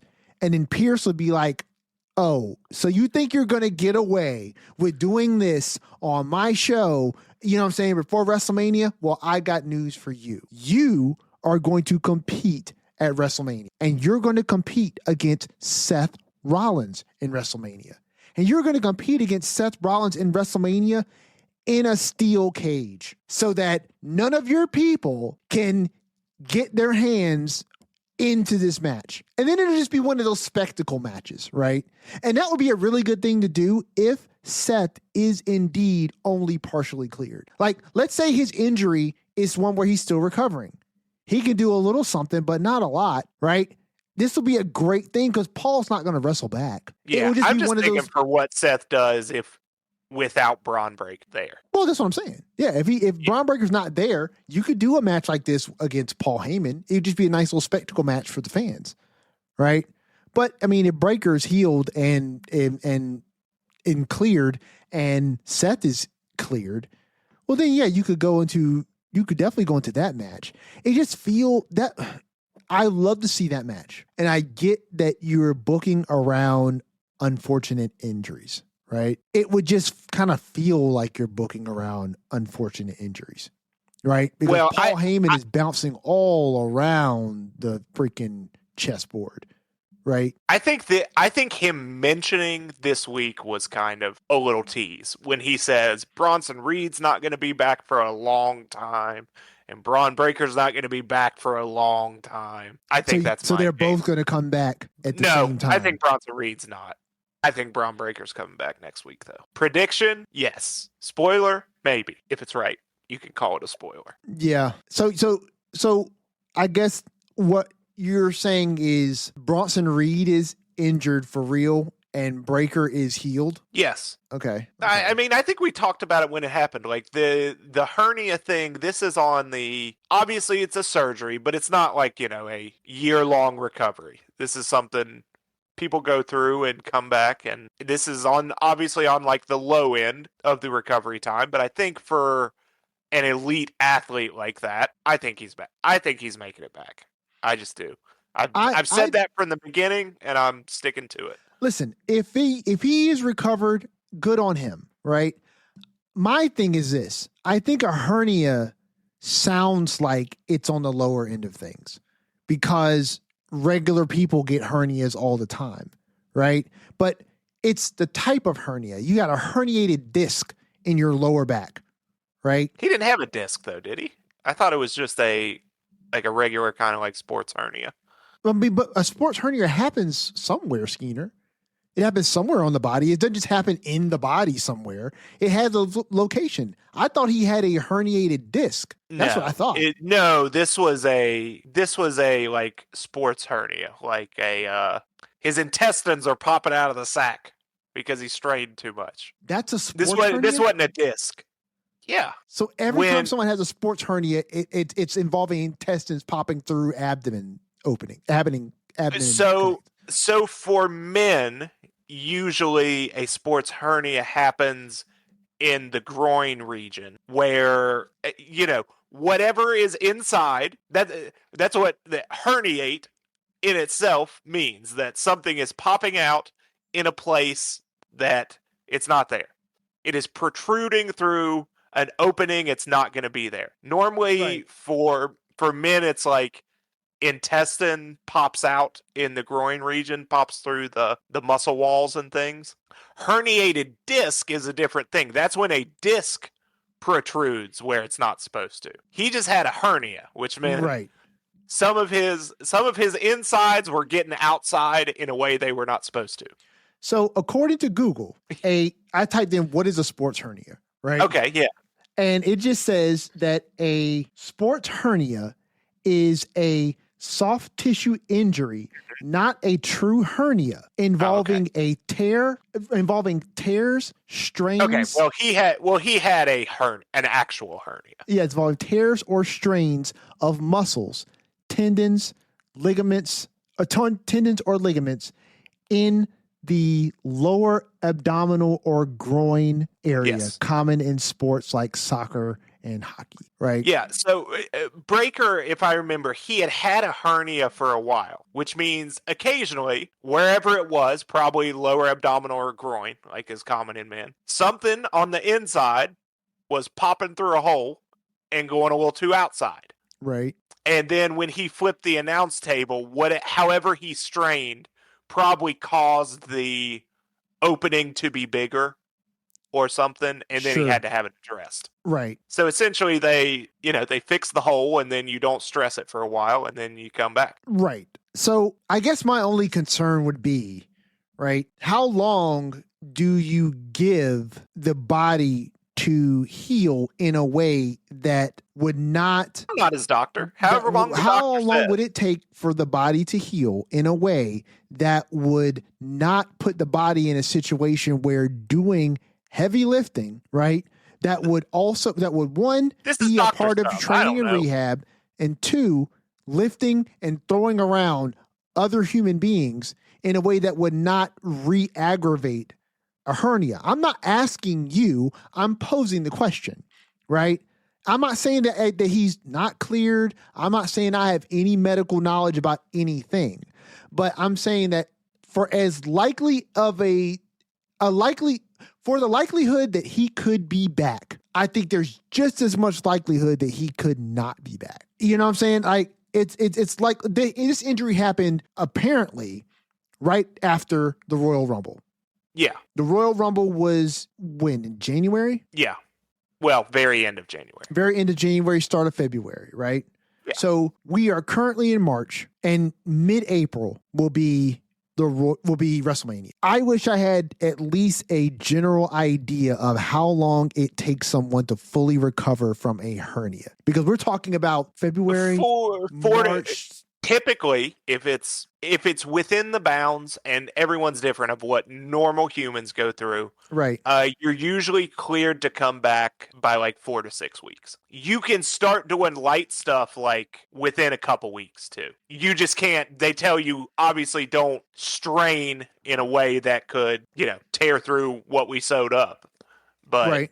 it's 4 to 6 weeks. Well, you He would is have had about 12 weeks, roughly about 12 weeks from the point of the injury to win 8 weeks. WrestleMania. 8 weeks. Because let's say he got injured 1st of February. So we have February and March. Right, but I'm saying that the Mania is middle of April. Mania would be, yeah. So it's about Yes. roughly around 12 weeks. Yes, which is why I'm saying this. That's what I'm saying. So if you're saying that's the case, right? Well, then yes, I think that would probably be plenty of time for him to have healed from this, with a little extra time built in for him to do whatever type of rehabbing and conditioning that he would need to be ring ready by WrestleMania. So yeah, maybe it's possible that we could get him back. And I guess Seth is cleared. Yeah, he's done too much to not be cleared. I wish we would just get the word. Like, I wish you would just give us the word that Seth has been cleared for competition. That would just make this whole thing a lot easier to. Well, to I don't think the Seth. I think the Seth piece doesn't need to be worried about. He's doing something. It's just what he's doing at WrestleMania. Well, that's my thing. If we knew that Seth was cleared, it'd be much clearer to know what he's doing at WrestleMania. I'm telling you, Seth is cleared. You do not have to worry about that. Okay. Well, then we just got to see who shows up for him to compete against. Could be Braun Breaker. It could be Bronson Reed. Who knows? I think that'd be Bronson. It'd be a less big match. Didn't he have was his a bicep tear? Something like that. Yeah, that's a long time. I mean, if that's not a 4 to 6 week one. If it's legit, it is. I think. Well, listen, we got elite athletes here, so it's very possible. We do. I think Cena was a bicep tear and was back in like 2 months, right? Is that what he did for 2008 Royal Rumble? I think he did have a bicep tear. I'm gonna look that up. I think he did have a bicep tear or something like that. I know that's normally because I remember when Bronson Reed did it, it's like 4 to 6 months. Oh no, it was a pec. Yes, because his pec looked different when he first came back. When he first came back, yes, and he came back that quick. Yeah, yes, it was a pec tear, which is normally 6 months to a year, and he came back in 2 months because he's just a freak. So listen, you got elite athletes, so who's to say that these I'm guys not putting got these anyone on injuries? those John Cena timelines. Say what now? I said I'm not putting anyone on the John Cena timeline. Listen, if you believe that Braun Breaker is the genetic freak that he is, then maybe maybe you do put him on that timeline. If he's doing the things that I've seen on the Scott Steiner workout DVD, then he's a genetic freak. He's totally back. Have you ever seen that? Nope. If not, anyone that hasn't seen that and knows and loves Scott Steiner, I need you to YouTube just Scott Steiner workout DVD because it's exactly what you think it is, and it's amazing. So all I'm going to say about Stephanie Vacquet and Liv Morgan is that this little scrap that they had looked like it had some painful moments. Yeah, I think it seemed like these girls were like, "Hey, let's throw some things in here that are probably going to hurt but look really good on camera," right? Liv chucking Stephanie head first into the Stagetron. Mm-hmm. Yikes. And then when they're back in Gorilla and Stephanie pretty much sidewalk slams Liv onto the floor. I was watching this with bated breath because this is the most I've been excited for this feud. That's what I was going to say. Is seeing the lengths at which they will go to sell this feud. Yeah, this is the one that I think we talked about it last week is just kind of fallen flatter recently. Yeah. But this was good. I thought this was good. I thought that the look, putting your body on the line in that way in order to go head first into the Stagetron and that sidewalk slam that Liv took on the floor in Gorilla looked rough. But I think it sold the heat that we're supposed to believe is between these two. And that's all you need from me. You sell it once and then maintain that sell through to Mania. and I will be interested to see what happens. But this is preceding Dominic calling out Finn. Finn comes to the ring, and no, wait, no, I'm sorry, that's wrong. No, you're a week behind, or 2 weeks behind. No, I'm sorry. we had Penta and Dom. That's what I'm. That's for what the I'm, IC yes. title, Penta and Dom for the IC title. which Finn came out and interrupted. Yes, Penta wins, and then Dom. He didn't necessarily interrupt it, but he did the old stand on the stage. JD tried to come attack him. He sent JD packing, which took Dom's attention. And Penta got the roll up. Yes, and then we get Finn Balor beating down Dom, which is obviously setting up their WrestleMania match. I would think so. Yes. Non-title, because I'm sure he's not going to challenge for the AAA Mega Championship. Who knows? Who knows? Well, I mean, that would be an interesting twist in the Finn revival arc. It would, but and especially, you know what? I didn't even think about that until you said it, and you're more tuned into AAA, so I'll defer to you. But I think that would be a boost to AAA to have Finn on the programming. I think it would, and to defend that, to have that change at WrestleMania, and then they get a big star like Finn to come down there. Okay, so two things. One, yes, the next person in line to compete against Dom is El Grande Americano because he won the Rey de Reyes.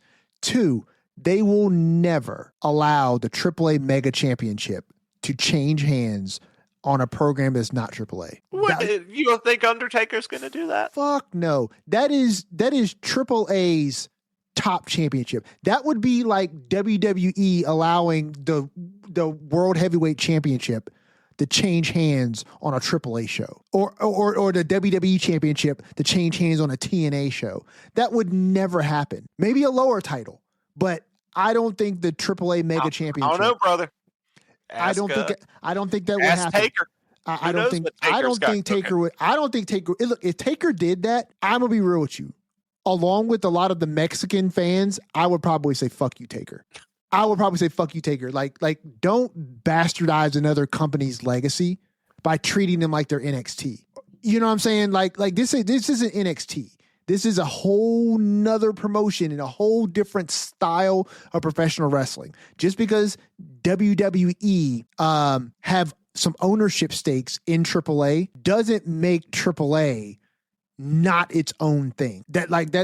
I think is so vastly different from how WWE has ownership over TNA. I think it's a whole different thing. And even then, we have never seen a TNA championship change hands on WWE programming. We haven't seen that. And I think that's a respect thing. I can appreciate that. But no, I think El Grande is next in line to challenge Dom. But I agree with you in the idea that if this feud between Finn and Dom were to carry over into AAA, oh, absolutely. What better place to bring back the Demon? Yeah. The Demon would work so freaking well in AAA, brother. There are just so many characters in AAA that the Demon would work in a way that Vince never allowed the Demon to work in WWE. Just hands friggin' down. He could pull that off for sure. Is there anything else we need to cover in Raw? I feel like there was a segment at the end. Yeah. With some guy named Punk and another dude. Yeah. What's his name? Roman Reigns or something like that? Something like that. Something like that. Some little segment. Do you remember that, Skeener? I do. I remember it well. But I'm interested to see what you think because you have been less completely satisfied with the build than I have. Well, give it to us, man. What happened? So this time we get Punk hitting the ring first to close the show. He had been warned by Jimmy earlier that Jay is on a warpath. So try not to provoke him. And Punk immediately, as I believe continues to be the story of this feud so far, which is Punk's mouth is making this harder for him than he needed it to be. But he comes out there and says, you know what? Roman gave the entire Samoan family license to come kick my ass last week, and not a single one has even looked at me. since then. So immediately CM Punk pokes the bear of the entire Samoan dynasty. Then he addresses the end of last week, which hit for me, didn't hit for you, but that Roman called him old. And Punk says he's not ashamed of his age, he's proud of his age, and that it actually he treats it as a testament, like, look, I'm the old guy that can still go. I think there's still room to explore there on why that pushed Punk's button so much. But then he can't help himself and turns his attention back to Jay and says, essentially, I'm not afraid of Jay. What's he going to do? Yeet me to death? And that brings out Jay. That brings out Jay. A very fired up Jay, which I love. And they get a face to face and a stare down. Jay's doing the pacing and stuff, which I just love. Is when he taps into this intensity, and he tells Punk he's gonna run it back on his old ass, I believe he said. Then Jimmy comes out and is like, hey brother, we gotta lock in, like, tag titles next week on the Vision. We can't be, you got us disqualified tonight, you got us in this match, don't get drawn into this Punk stuff. Yes. Essentially, I believe he says, let Roman handle Punk. Mm-hmm. And does Jay say something along the lines of, like, I don't give a damn what Roman's going to handle? Something. And he said, like, he ain't even here, but I am. Oh, right. Right. And then the music hits and the ones go up. And our tribal chief, our OTC1, he makes his way to the ring. And the first thing he does is, as respectfully as he can, he notes, tells the Usos to get out of the ring. Because seemingly, Punk is his business. Because grown folks are talking. Mm-hmm. And this just, it plays on everything. I think that now it lends credence to what Punk said a couple weeks ago. Like, he's still ordering you all around and you all don't understand that he's taking advantage of you. And then Roman does it. So now Punk has a point, which I love. But then Roman tells the Usos to get out of the ring. Punk says, hey, maybe you all should stay because I think Roman's going to need your help. And that sets off Roman. Roman hits Punk with the Superman punch. Oh, wait, ho. You skipped something. Yeah, what did I skip? What did I forget? So here? Punk says what he says. Jay loses it again outside the ring. And then he starts yelling at Roman. He calls him Joe. I thought that was after. Or maybe it was then. But yeah, that is a huge point. So you go ahead. He yells at Roman. And he's like, Joe, you better get him. Get his ass, Joe. Yeah. You better get him. And then Roman attacks Punk, right? Yeah, okay, you're right. Yeah. And I love that part too, where, like, some people may not like it, but I think when it's used sparingly, like the real name thing, it brings into, like, okay, Jay's pissed because, like, Punk's been talking about the family and now he's personally insulting him. So now it's hey, cousin Joe, you better get his ass. Right. You better defend me. He's been talking about the family. I've been the one who's been showing up out here confronting him. As Jimmy's holding him back. He's like, you know what? If Jimmy's going to hold me back, you better get him. If I can't go get him, you better get him. And he got him. Roman got him. Roman got him. And I'm not going to gloss over the fact that once put through the announce table, Punk is laughing because I guess he's proven himself right that he is in Roman's head. He got it back from last week. Yep. Which is great. But yeah. And then, so after the initial, then Jay's even more, he's like, you got to smash him. And yeah, Roman gives him the spear, and then we go a little old school. He goes the unassisted power bomb through the announce table. And like you said, Punk's laughing and the cameras catch him. And I think he's saying, I'm not the one who needs help, I think he said. Yes, because the guys were trying to help him. Yeah. So yeah, it's kind of 2 weeks in a row. They both think they get the upper hand. Last week, we're leaving with Roman talking straight to the camera and saying, oh, this is the guy that gets in everyone's head. I'm in his head. And now this week, even even physically beaten, Punk believes he has the upper hand now. But to me, it as great as the segment was in itself, we're still setting up that what I think has been the theme, like I alluded to, has Punk being Punk and constantly needing to needle and poke the bear. Has he made this harder for himself because his inability to not go there and needle has made Jay an enemy, not a disputed friend in this. He has firmly aligned Jay with Roman in this feud. And I think that continues to be the big through line for me, at least. Yeah. So I'm going to tell you what I thought I found the most interesting here.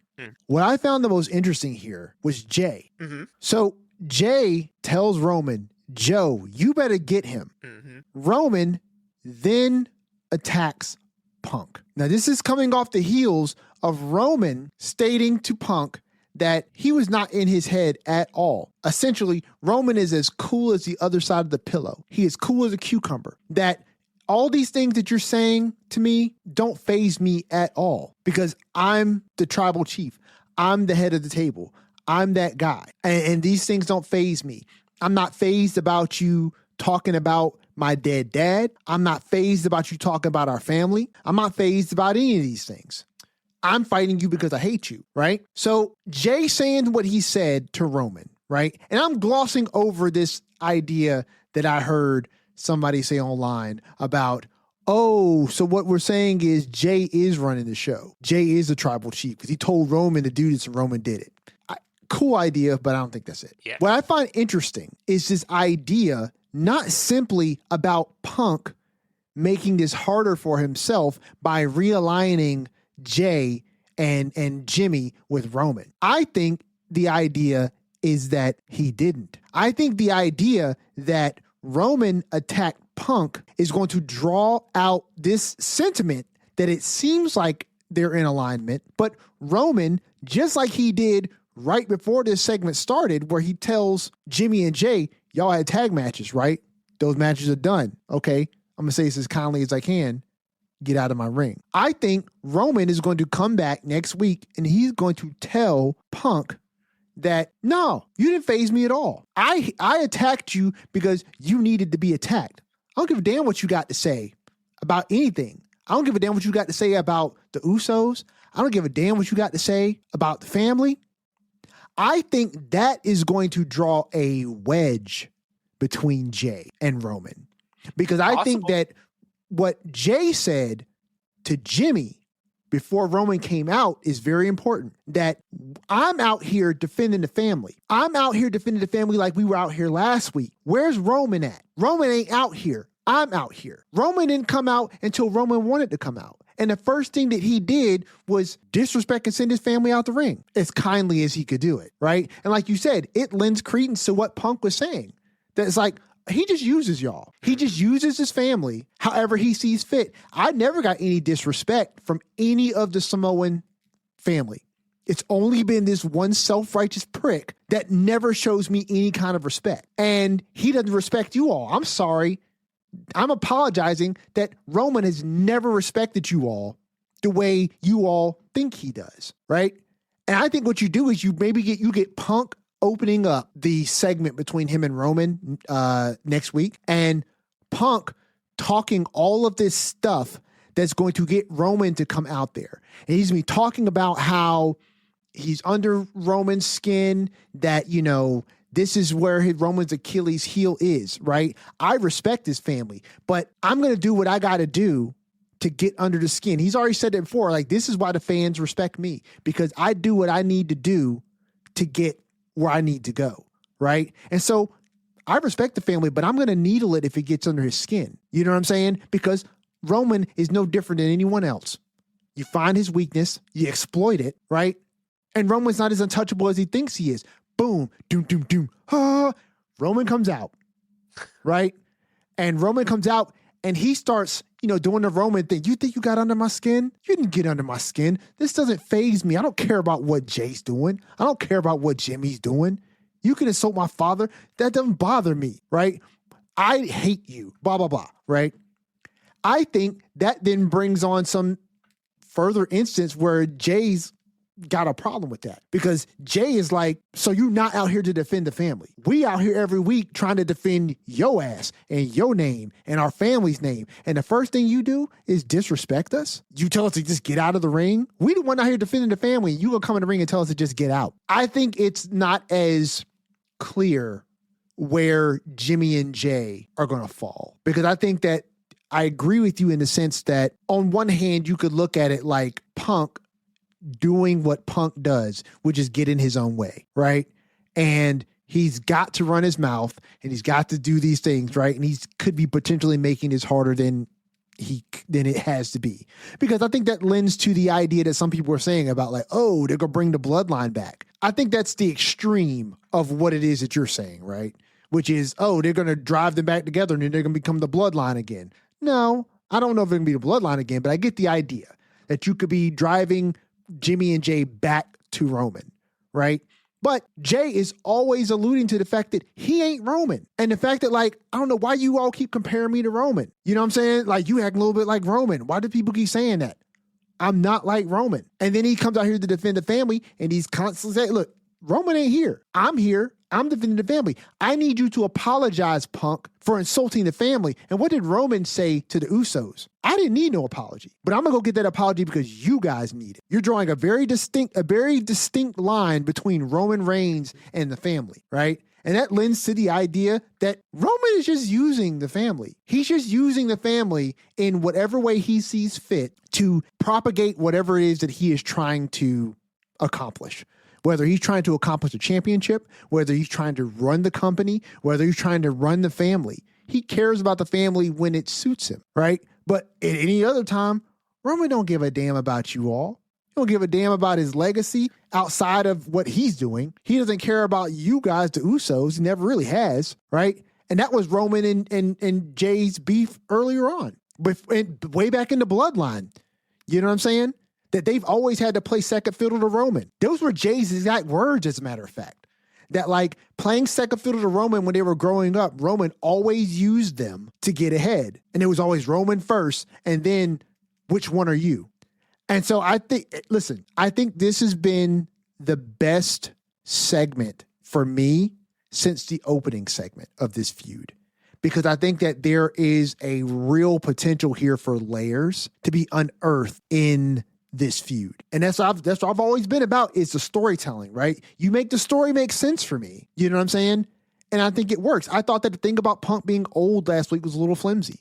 And I think they followed up on it this week, but I still think that was trying to put a Band-Aid over a wound that is too big for the bandage. I think you're doing your best, and I think it works for the story, but I still think that it was just kind of out of left field. But they're working with it. But I think that this stuff, when digging into the backstory that we laid with the bloodline, is far more interesting. I think it's far more interesting to have Punk be the mastermind that is separating this chasm that Roman doesn't even see, because Roman's too arrogant to see it. You know what I mean? I'm glad you're on board finally. Hey, listen, all they had to do was tell a good story.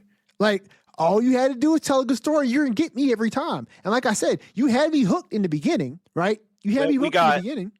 We got 4 more Raws. I believe this Monday is the last one without Roman. Or no, Roman will be there, and then it's the next week. I'm about to say, Roman's not missing MSG. Yeah, it's April 6th, I believe. He is not going to be there. So I think that episode, I think the episode that Roman's not there is going to be the most development that we get with the Usos in this whole thing. Oh, for sure. You know, because I think that's where Jimmy and Jay are going to be able to operate without Roman supervision. And we get to see how Jay really feels about this whole thing. And yes, Roman will be there this week. Yeah. I mean, that makes sense. Like I said, you know, Roman Reigns is not going to miss Madison Square Garden, right? That's a fat check. So he'll be there.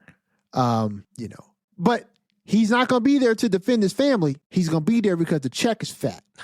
Yeah, like he's going to be there because the check is fat. Listen, if I was Punk, that's what I would lean into. Of course he's going to be here for the Madison Square Garden show, you know, but this dude has a scheduled day off on the road to WrestleMania. Yeah. He has a scheduled day off. He's trying to be a full-time dad. No, how? He can't be a That's what full-time he dad when said. he's working. Like, you can't be a full-time dad when you're working, sir. You can't even claim that. Full-time dad means go away. You're not here, right? Which would then lend credence to the idea that you're not here. Can't have it both ways, Roman. But I think that's the crux of Punk's criticism of Roman, tying this back into the story, right? I think that's the crux of it. Because when it comes down to the thing that Roman called out and said, you think I haven't heard this before? Everybody says stuff. Oh, you part-time. Oh, you don't, you know what I'm saying? You don't show up. Oh, these insults about my family. These things don't faze me, right? I think that's the whole point. I think that's the whole point behind Punk's angle is that, no, it doesn't faze you. It doesn't faze you that people are disrespecting your family. It doesn't even faze you that they're disrespecting your dead dad. It doesn't faze you that you're not being the guy who was that 1,000+ day champion. You're choosing to do what you want to do over anything else. Meanwhile, your cousins are here defending the family, right? And even defending your name. I insult you, and you got to send your young boys out here to defend you instead of stepping up and being here yourself. And then Jay reinforces it when he comes out to this week and he's like, Roman ain't even out here, but I am. Roman comes out on his own terms, and the first thing he does when he gets in the ring is not even address Punk. Addresses the Usos, kind of dresses them down and tells them to get out of the ring. Like, listen, this is intriguing to me. This is intriguing to me because the story is a bit nuanced. I'm happy you're here enjoying it finally. That's what I need. Hey, listen, I'm happy that I am making you happy, sir. I'm just happy that you're happy. So there we go.